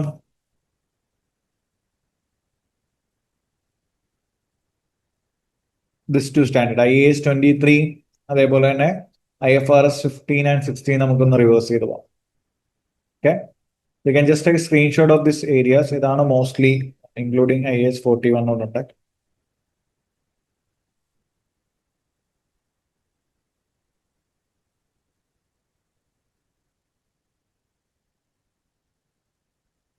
ഇതാണ് നമുക്ക് ലാസ്റ്റ് രണ്ട് സെറ്റിംഗ്സ് ചോദിച്ച ഒരു സ്റ്റുഡൻസിന്റെ ഫീഡ്ബാക്ക് ഒക്കെ വെച്ച് നമ്മൾ അനലൈസ് ചെയ്ത രണ്ട് സെഷൻസ് കേട്ടോ. So you can focus on IAS 23. ഇതും വളരെ ചെറിയൊരു സ്റ്റാൻഡേർഡ് ആണ്. The IAS 23 focus on borrowing cost. So what we discuss under borrowing cost? Borrowing cost എന്ന് പറഞ്ഞ സ്റ്റാൻഡേർഡിൽ നമ്മൾ എന്താ ഫോക്കസ് ചെയ്യുന്നത്? How to account for the borrowing cost. Okay, അപ്പോൾ നമ്മൾ ഒരു അസറ്റ് പർച്ചേസ് ചെയ്യുന്നതിന്റെ ഭാഗമായിട്ടോ അല്ലെങ്കിൽ കൺസ്ട്രക്ട് ചെയ്യുന്നതിന്റെ ഭാഗമായിട്ടോ നമ്മൾ ചിലപ്പോൾ ലോൺ ഒക്കെ എടുക്കുന്നുണ്ടാവും. ആ ലോണിന്റെ മുകളിൽ വരുന്ന ഇൻട്രസ്റ്റിനെ എങ്ങനെ അക്കൗണ്ട് ചെയ്യണം എന്നുള്ളതാണ് ബേസിക്കലി IAS 23 പറയുന്നത്. How we normally account for interest.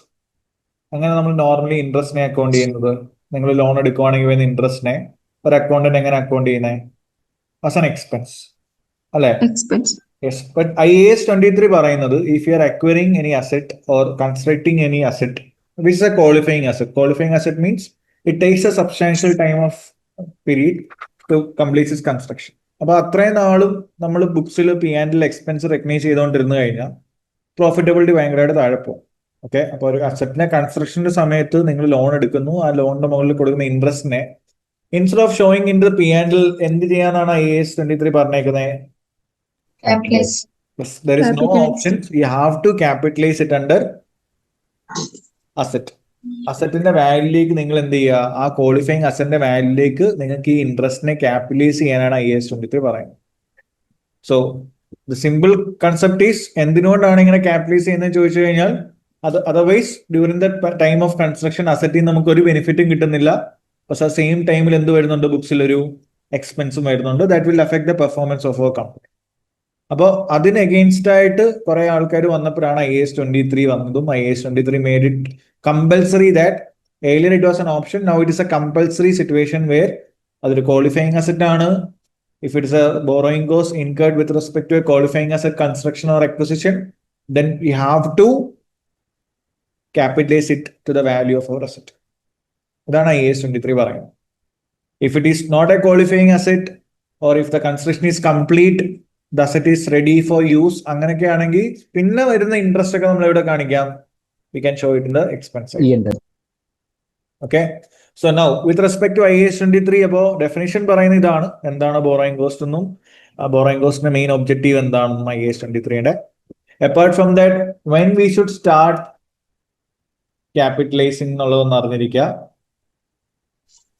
അതേപോലെ തന്നെ when we should suspend, so in between during the process of capitalization ഇടയ്ക്ക് എപ്പോഴും ഇത് നിർത്തി വെക്കണോ, and when we need to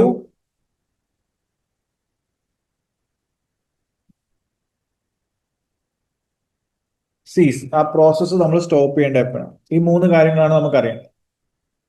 okay,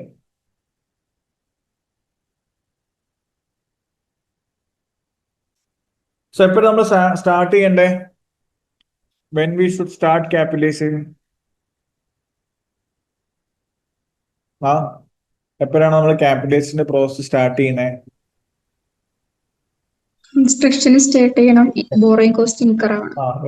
construction start ചെയ്യുന്നുണ്ടാവണം. We should start construction.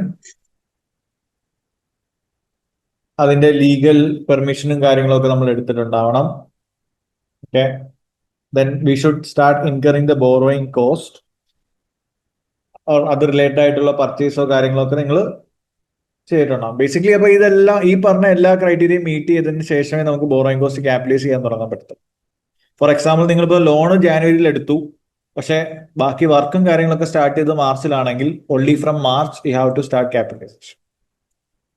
Okay, കാരണം ഈ പറഞ്ഞ എല്ലാ ക്രൈറ്റീരിയയും മീറ്റ് ചെയ്യണം. All this criteria should be met to start capitalisation. അപ്പൊ അങ്ങനെ നമ്മൾ കൺസ്ട്രക്ഷൻ തുടങ്ങി, ലീഗൽ പെർമിഷൻ ഒക്കെ എടുത്തു, അതിന് വേണ്ടിയിട്ടുള്ള പ്ലാൻ ഒക്കെ സബ്മിറ്റ് ചെയ്ത് ഗവൺമെന്റിൽ നിന്ന് അപ്രൂവൽ ഒക്കെ എടുത്ത് ലോണിന്റെ ഇൻട്രസ്റ്റും എല്ലാം നമുക്ക് ഇൻകർ ചെയ്ത് തുടങ്ങി. സോ ഇതെല്ലാം മീറ്റ് ചെയ്യുന്ന ക്രൈറ്റീരിയ തൊട്ടിട്ട് നമുക്ക് എന്ത് ചെയ്യാം, ക്യാപിറ്റലൈസേഷൻ സ്റ്റാർട്ട് ചെയ്യാം. നൗ ഇൻ ബിറ്റ്വീൻ നമുക്ക് എപ്പോഴും ഇത് സസ്പെൻഡ് ചെയ്യേണ്ട ആവശ്യമുണ്ടോ എന്ന് വെച്ചാൽ, ക്യാപിറ്റലൈസേഷന്റെ പ്രോസസ് നമ്മൾ സസ്പെൻഡ് ചെയ്യണോ? സസ്പെൻഡ് ചെയ്യാന്ന് വെച്ച് കഴിഞ്ഞാൽ ആ മന്ത്സിൽ നമ്മൾ എന്ത് ചെയ്യും, ആ എക്സ്പെൻസിനെ instead of capitalization we have to show it in P and L. അങ്ങനെ സസ്പെൻഡ് ചെയ്യുന്ന ടൈം ഏതാണ്? What is the time where we suspend it? Construction temporary ആയിട്ട് സ്റ്റോപ്പ് ചെയ്തത്. കൺസ്ട്രക്ഷൻ നമ്മൾ ഇപ്പൊ ടെമ്പററി സ്റ്റോപ്പ് ചെയ്തു due to some external factors such as the employee going for a strike, okay, or due to some external calamity നമുക്ക് work stop ചെയ്ത് വെക്കുന്നു.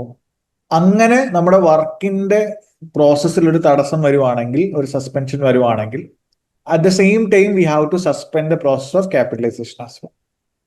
But if it's a part of the കൺസ്ട്രക്ഷന്റെ ഭാഗമായിട്ട് നമ്മൾ എടുക്കുന്ന break ആണെങ്കിൽ, okay, കുറച്ച് പണിയെടുത്തിട്ട് നമ്മൾ കൺസ്ട്രക്ഷന്റെ ഭാഗമായിട്ട് അതൊന്ന് സെറ്റ് ആവാൻ വേണ്ടി നമ്മൾ എടുക്കുന്ന ഒരു ബ്രേക്ക് ആണെങ്കിൽ, that will not be a reason for suspending the capitalisation process.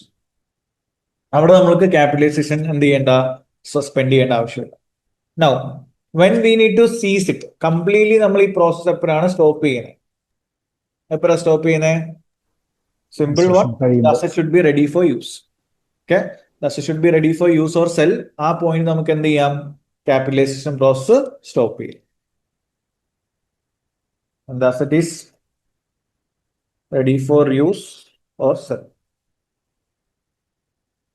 അല്ലെങ്കിൽ all related works എല്ലാം കംപ്ലീറ്റ് ആയി, now the asset is ready for use or sell എന്ന് പറഞ്ഞാൽ ആ പോയിന്റ് നമുക്ക് എന്ത് ചെയ്യാം, we can stop the process of capitalization. ഇതാണ് മെയിൻ ആയിട്ടും വിത്ത് റെസ്പെക്ട് ടു IAS 23 പറയുന്ന rules with respect to capitalisation. Now ഇതിന്റെ കാൽക്കുലേഷൻ പാർട്ടാണ്.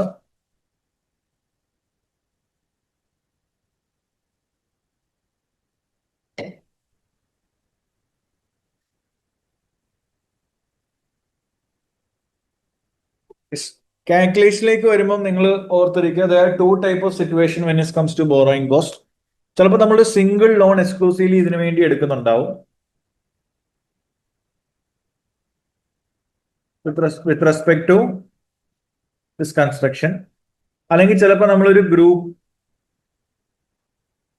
ഒരു ഫണ്ടിന്റെ പൂളിൽ നിന്നായിരിക്കും നമുക്ക് ഇതിനു വേണ്ടിയിട്ടുള്ള ഒരു ഫണ്ട് പൂളിൽ നിന്ന് ചിലപ്പം കുറച്ച് എമൗണ്ട് ഈ പറയുന്ന അസറ്റിന്റെ കൺസ്ട്രക്ഷന് വേണ്ടി എടുക്കുന്നുണ്ടാവും. ഇപ്പൊ നമുക്ക് പല ലോൺ, ഒരു മിക്സഡ് ലോണിൽ നിന്ന് കുറച്ച് ഫണ്ടായിരിക്കും നമ്മൾ എടുക്കുന്നത്. സോ വിത്ത് കാൽക്കുലേഷനിലേക്ക് വരുന്ന സമയത്ത് ഇപ്പൊ സിംഗിൾ ലോൺ ആകുമ്പോൾ എപ്പോഴും വരാനുള്ള സിറ്റുവേഷൻ എന്താ, there will be some unused fund. എന്നുവെച്ചാൽ നമ്മളൊരു ഫുള്ള് ലോൺ ഇപ്പോൾ അപ്ലൈ ചെയ്തു, ആ മൊത്തം എമൗണ്ട് നമ്മൾ ആദ്യം തന്നെ അസറ്റിലേക്ക് ചിലപ്പോൾ ഇൻവെസ്റ്റ് ചെയ്യേണ്ടി വരത്തില്ല. So there will be some unused fund. ആ അൺയൂസ്ഡ് ഫണ്ട് നമ്മൾ എന്ത് ചെയ്യും, ആ ഫണ്ട് വേണ്ടാത്ത സമയത്ത് there is a chance that company will temporarily, company ചിലപ്പോൾ എന്ത് ചെയ്യാം, ഇൻവെസ്റ്റ് ചെയ്യാം that amount in any other company or any other investments. So അപ്പൊ സിംഗിൾ ലോൺ വരുമ്പോൾ എപ്പോഴും നിങ്ങൾ കാൽക്കുലേഷൻ എടുക്കേണ്ടത് ഇത്രയേ ഉള്ളൂ. നമ്മുടെ കോസ്റ്റ് എന്താണോ നിങ്ങൾക്ക് ആ പീരീഡിൽ വന്ന ലോണിന്റെ കോസ്റ്റ് അല്ലെങ്കിൽ ഇൻട്രസ്റ്റ് കോസ്റ്റ്, ആ interest expense minus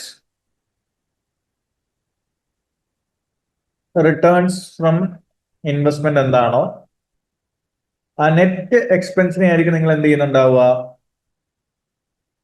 capitalise ചെയ്യുന്നുണ്ടാവുക. Clear ആണോ? So this are very basic things. ഞാൻ ജസ്റ്റ് ഒന്ന് റിവേഴ്സ് ചെയ്യുന്നേ ഉള്ളൂ. അപ്പൊ അൺയൂസ്ഡ് ഫണ്ട് വരാനുള്ള ചാൻസ് ഉണ്ട് if you are taking A single loan. കാരണം ഇതിനു വേണ്ടി നമ്മൾ ലോൺ എടുക്കുവാണ്, അതിന് വേറെ പർപ്പസ് ഒന്നുമില്ല. അപ്പൊ ആദ്യം തന്നെ ഫുൾ ഫണ്ട് ചിലപ്പം ആ കൺസ്ട്രക്ഷനിലേക്ക് ഇൻവെസ്റ്റ് ചെയ്യേണ്ടി വരത്തില്ല. സോ അൺയൂസ്ഡ് ഫണ്ട്സിന് there is a chance that we will temporarily invest it. സോ നമ്മൾ ഇൻവെസ്റ്റ് ചെയ്യുന്ന എവിടെ ആയിരിക്കും? ചില അതർ ഇൻവെസ്റ്റ്മെന്റ്സിലായിരിക്കും. അതിൽ നിന്ന് കിട്ടുന്ന റിട്ടേൺ ഈ എക്സ്പെൻസുമായിട്ട് നമ്മൾ സെറ്റ് ഓഫ് ചെയ്യുക. നെറ്റ് എക്സ്പെൻസിനെ ആയിരിക്കും നമ്മൾ ബുക്സിലേക്ക് ക്യാപിറ്റലൈസ് ചെയ്യുന്നുണ്ടാവുക. ക്ലിയർ ആണോ? ഇനി ഗ്രൂപ്പ് ഓഫ് ഫണ്ട് എടുക്കുവാണെങ്കിൽ there is a chance that ഒരു 2-3 ലോണിൽ നിന്ന് ഒരു പൂൾ ചെയ്തിട്ടായിരിക്കും നമ്മൾ എന്തെടുക്കുന്നത്, ഫണ്ട് എടുക്കുന്നത്. സോ അവിടെ നമ്മൾ ശ്രദ്ധിക്കേണ്ട ഒരു കാര്യം, അവിടുത്തെ ക്വസ്റ്റ്യൻസിലേക്ക് വരുമ്പോൾ we are more confused about ഏത് റേറ്റ് ഓഫ് ഇൻട്രസ്റ്റ് വെച്ചിട്ടാണ് നമ്മൾ ക്യാപിറ്റലൈസ് ചെയ്യേണ്ടതെന്നുള്ളതായിരിക്കും നിങ്ങളുടെ അവിടുത്തെ confusion. So which is the rate of interest we can use it here? We can use the weighted average rate. Okay, അതായിരിക്കും സെക്കൻഡ് ടൈപ്പ് ഓഫ് കാൽക്കുലേഷൻ വരുമ്പോൾ ഒരു scenario. So will you calculate the weighted average? എല്ലാ ലോണിന്റെ interest cost total ചെയ്യുക, divided by total loan amount എടുക്കുക. Okay, അപ്പോ total interest എന്താണെന്ന് നോക്കുക. ആ ടോട്ടൽ ഇൻട്രസ്റ്റിനെ നമ്മുടെ ടോട്ടൽ ലോൺ എമൗണ്ട് ആയിട്ട് ഡിവൈഡ് ചെയ്യുക. Then you will get the weighted average rate. ആ വെയ്റ്റഡ് ആവറേജ് റേറ്റ് യൂസ് ചെയ്തിട്ട് വേണം നമ്മൾ എന്ത് ചെയ്യാൻ, ക്യാപിറ്റലൈസേഷൻ ചെയ്യാൻ. ക്ലിയർ ആണോ?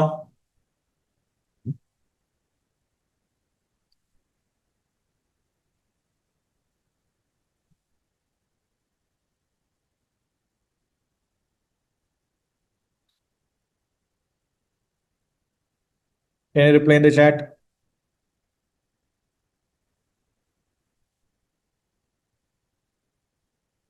So that is for borrowing cost. അപ്പൊ മെയിൻ ഏരിയാസ് മാത്രമേ ഞാൻ പറഞ്ഞു പോകുന്നുള്ളേ.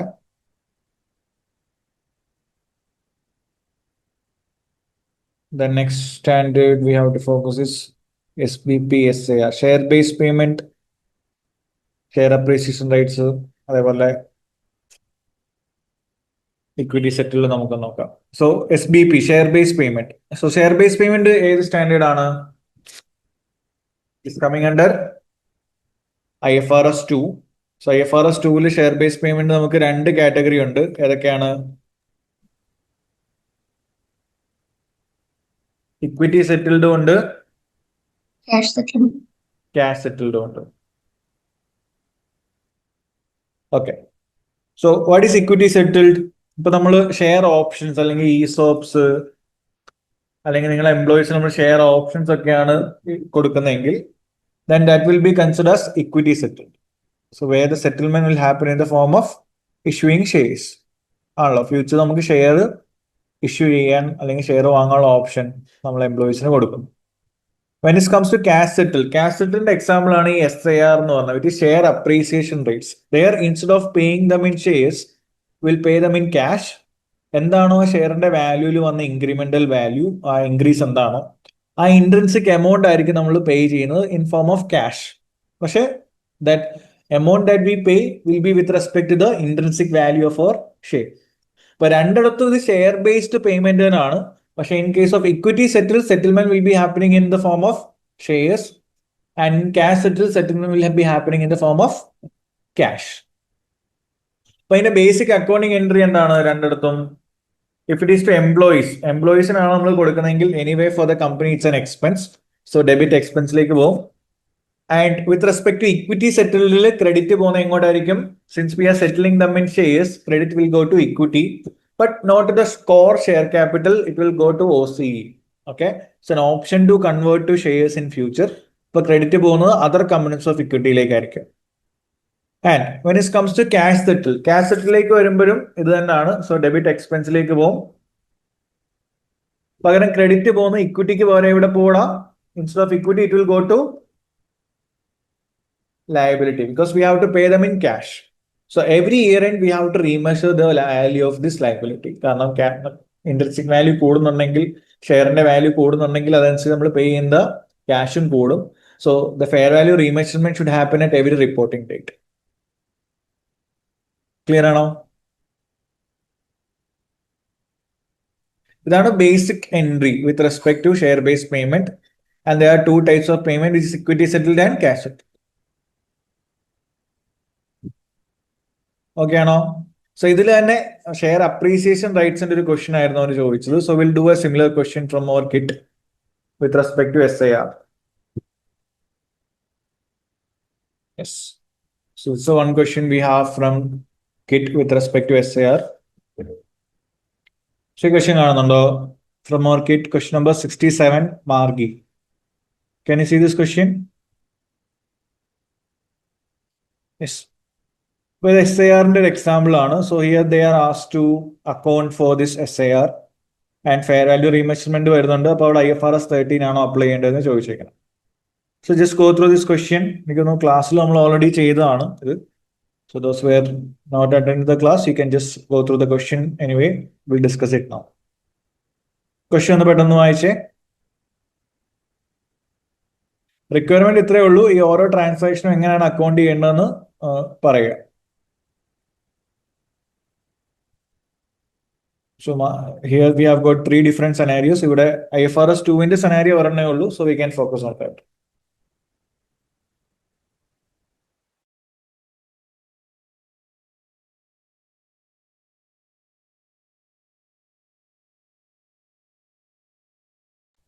Okay.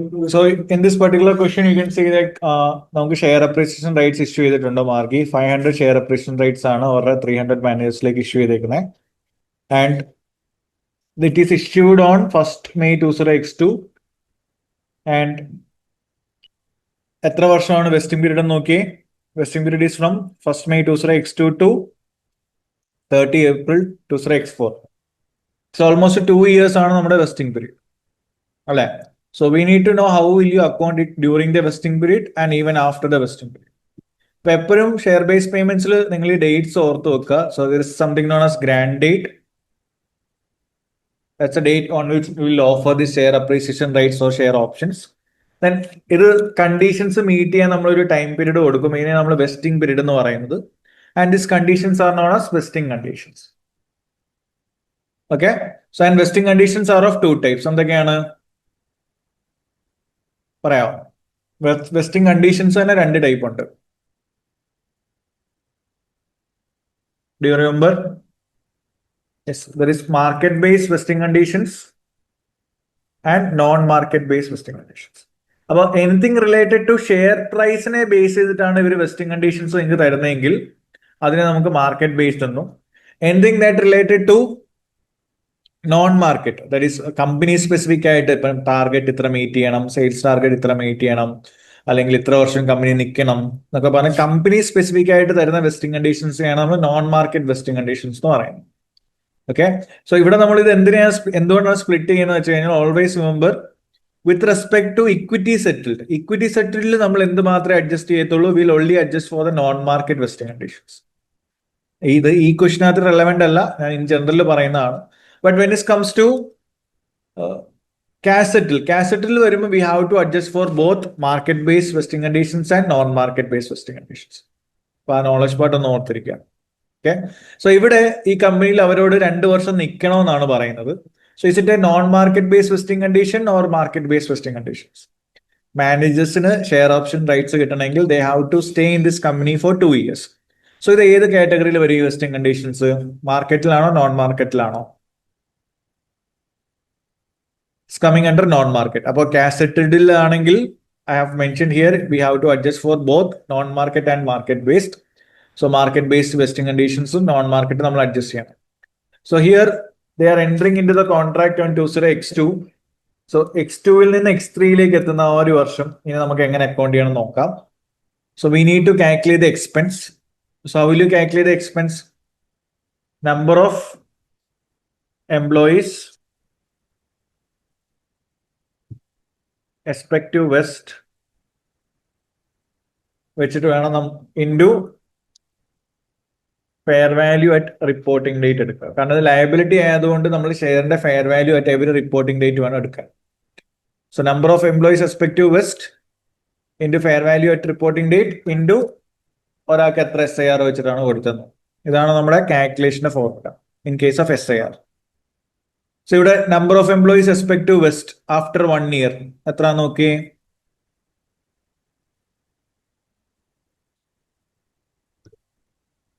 X3യിൽ നിന്ന് ഫസ്റ്റ് മെയിൽ നിന്ന് X3യിലേക്ക് വന്ന സമയത്ത് we expected that 5% of the manager would leave during the vesting period. At the grant date, it is estimated that 5% ആൾക്കാർ leave ചെയ്യുന്നുള്ളതാണ്. So out of 300 managers 5% leave ചെയ്യുകയാണെങ്കിൽ ബാക്കി എക്സ്പെക്ടഡ് ടു വെസ്റ്റ് എത്ര ആയിരിക്കും? 300 into 95%, which is 285. അപ്പൊ 285 ആണ് നമ്മുടെ first reporting ഡേറ്റിൽ, ഈ ഗ്രാൻഡ് ഡേറ്റ് കഴിഞ്ഞിട്ടുള്ള ഫസ്റ്റ് റിപ്പോർട്ടിംഗ് ഡേറ്റ് നമ്മൾ എക്സ്പെക്ട് ചെയ്യുന്ന number of employees to vest into ഓരോരുത്തർക്കും എത്ര ഷെയർ അപ്രീസിയേഷൻ റേറ്റ്സ് കൊടുത്തിട്ടുണ്ടെന്ന് നോക്കാം. ഓരോരുത്തർക്കും നമ്മൾ 500 ഷെയർ അപ്രീസിയേഷൻ റേറ്റ്സ് ആണ് കൊടുത്തേക്കുന്നത്. സോ ഇൻറ്റു 500 മൾട്ടിപ്ലൈഡ് ബൈ ഒരു fair value of share appreciation rate at the reporting date. അപ്പൊ X3യിലാണ്, X3 എന്ന് പറയുന്നത് നമ്മുടെ റിപ്പോർട്ടിംഗ് ഡേറ്റ് ആണ്. X3യുടെ റിപ്പോർട്ടിംഗ് ഡേറ്റിലെ ഫെയർ വാല്യൂ എത്രയാണ്? ഒരു ഷെയർ അപ്രീസിയേഷൻ റേറ്റ്സിന്റെ 9. സോ ഇൻറ്റു 9 ചെയ്യുക. Okay, so there is a total expense we have to split for 2 years. Clear ആണോ? ഇപ്പൊ കാൽക്കുലേഷൻ എങ്ങനെ വന്നു എന്നുള്ളത് ക്ലിയർ ആണല്ലോ. So number of employees respective vest into fair value at reporting date into SIR. But ഈ മൊത്തം എക്സ്പെൻസും നമ്മൾ immediately first year തന്നെ ചാർജ് ചെയ്തില്ല. V know that first year മാത്രമേ കംപ്ലീറ്റ് ആയിട്ടുള്ളൂ out of 2 years of vesting. അതിൽ 1/2 ചെയ്യും. So the expense will be 641,250. Clear ആണോ മക്കളെ? Yes, sir. അപ്പൊ ഇതായിരിക്കും നമ്മൾ ഫസ്റ്റ് റിപ്പോർട്ടിംഗ് പീരീഡിൽ കൊടുക്കുന്ന expense as on 30 September 20 X3.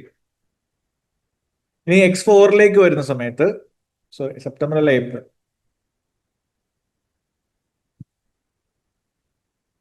ഇനി ആസ് ഓൺ 30 April 20 X4ലേക്ക് വരുന്ന സമയത്ത് how much expense we have to recognise. സോ X4ൽ എത്തിയപ്പോൾ നമ്മൾ എക്സ്പെക്ട് ചെയ്ത് അത്രയും ആൾക്കാർ ലീവ് ചെയ്തു എന്ന് പറഞ്ഞു. So same number of employees ആണ് ഇപ്പോഴും ഉള്ളത്, those who have qualified for this SIR. So which is 285 itself, which is 5% less than 300. Multiplied by number of share appreciation rates will be exactly the same, 500 itself. Again, multiplied by fair value at the reporting date as on X4. എത്ര എടുക്കുക? 11. So because അപ്പൊ നമ്മൾ ഷെയറിന്റെ value കൂടുതൽ ആവുന്നതനുസരിച്ച് കൊടുക്കേണ്ട cash കൂടും. So that's the reason we have to update the value at every reporting date. Okay, ലയബിലിറ്റിയുടെ value നമ്മൾ കൂട്ടിക്കൊണ്ടിരിക്കണം ഇൻറ്റു 500. ഇപ്പൊ ഒരു 2 years കംപ്ലീറ്റ് ആയി. അപ്പൊ total expense is 156,700. But out of which നമ്മൾ മൊത്തം എമൗണ്ടും PNലേക്ക് ചാർജ് ചെയ്യേണ്ട. ഓൾറെഡി നമ്മൾ എത്ര ചാർജ് ചെയ്തിട്ടുണ്ട് കഴിഞ്ഞ വർഷം? 641,250 ചാർജ് ചെയ്തു. സോ ആ ഡിഫറൻസ് എമൗണ്ട് ആയിരിക്കും നമ്മൾ എക്സ്പെൻസിലേക്ക് ചാർജ് ചെയ്യുന്നത് for the period 20 X4. Clear ആണോ മക്കളെ? സോ ഇനി എൻട്രി ഒന്ന് ഓർത്ത് വെക്കുക. The entry is debit expense credit liability. കാരണം SIR ആണ്, so always should go to liability. We have to pay, make them pay in cash അല്ലെ. Instead of issuing shares will be paying them in cash. So credit ലയബിലിറ്റിയിലേക്ക് പോകണം. ഇതൊക്കെയാണ് നമ്മൾ ഓർത്തിരിക്കേണ്ടത്.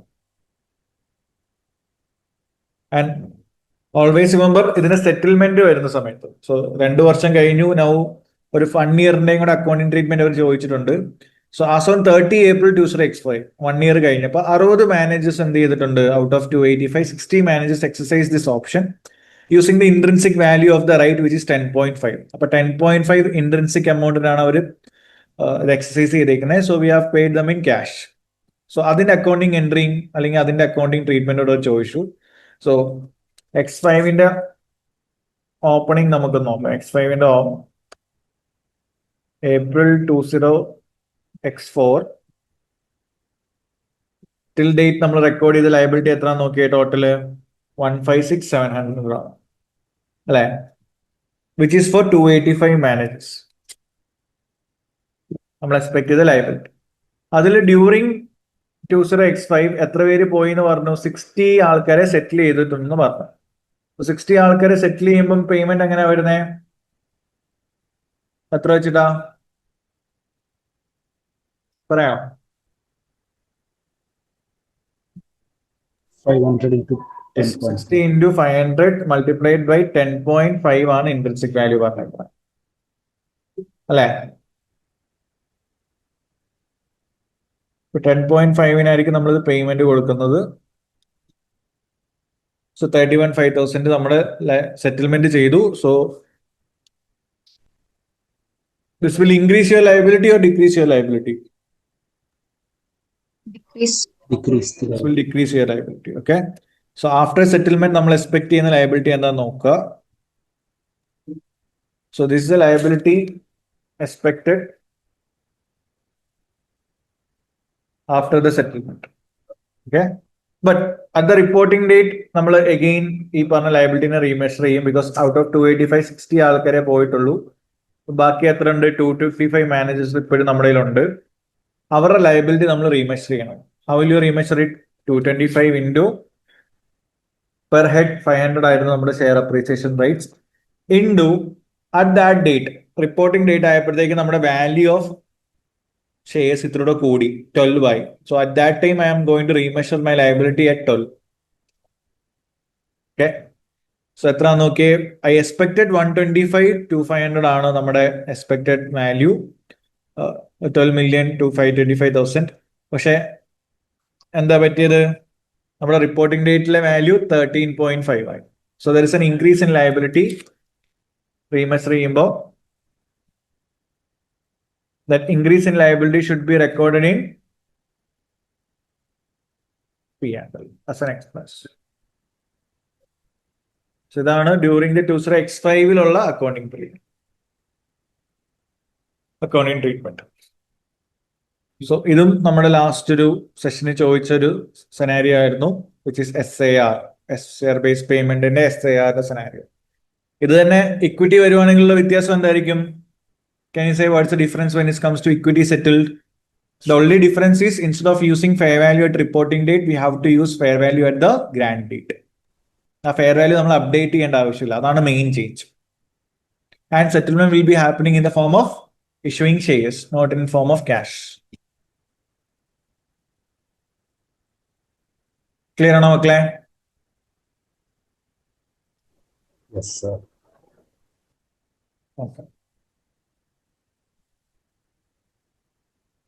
ഓക്കെടാ. ബാക്കി ഉള്ള കുറച്ച് സ്റ്റാൻഡേർഡ്സ് ഉണ്ട് ഡിസ്കസ് ചെയ്യാനായിരുന്നു. എല്ലാം കൂടെ ഞാൻ ചെയ്യുന്നില്ല. ഫസ്റ്റ് നമുക്ക് നാളെ സെഷൻ ഉണ്ട്, സെയിം അറ്റ് 6. അപ്പം എല്ലാവരും റൈറ്റ് ടൈമിന് തന്നെ ജോയിൻ ചെയ്യുക. So tomorrow also will be discussing the standards. ഈ ബാക്കിയുള്ള റിമൈനിങ് ഏരിയാസ് ഞാൻ അവിടെ ഡിസ്കസ് ചെയ്യാം. ലീസും റവന്യൂവും ടാക്സ് അങ്ങനത്തെ കുറച്ച് സാധനങ്ങൾ നമുക്ക് നാളെ ഡിസ്കസ് ചെയ്യാം. ഓക്കെ. സോ ഒബ്ജക്റ്റീവ് ഇതായിരിക്കും. ഫ്രീക്വന്റ്ലി വെരി റീസെന്റ് ടെസ്റ്റ് ചെയ്ത സ്റ്റാൻഡേർഡ്സ് ഒന്ന് റിവൈസ് ചെയ്യുന്നു, അതിന്റെ ക്വസ്റ്റ്യൻസും ചെയ്യും. അതാണ് നമ്മുടെ objective. Okay, we don't know what exactly tested in the previous sitting, but standards ആണ് ഇന്ന കാര്യങ്ങളാണ് ടെസ്റ്റ് ചെയ്യുന്ന ഒരു ഐഡിയ ഉണ്ട്. അത് വെച്ചിട്ടായിരിക്കും നമ്മൾ ഈ questions ചെയ്യുന്നുണ്ടാവുക. Okay. Yes, thank you. See you tomorrow at 6 p.m.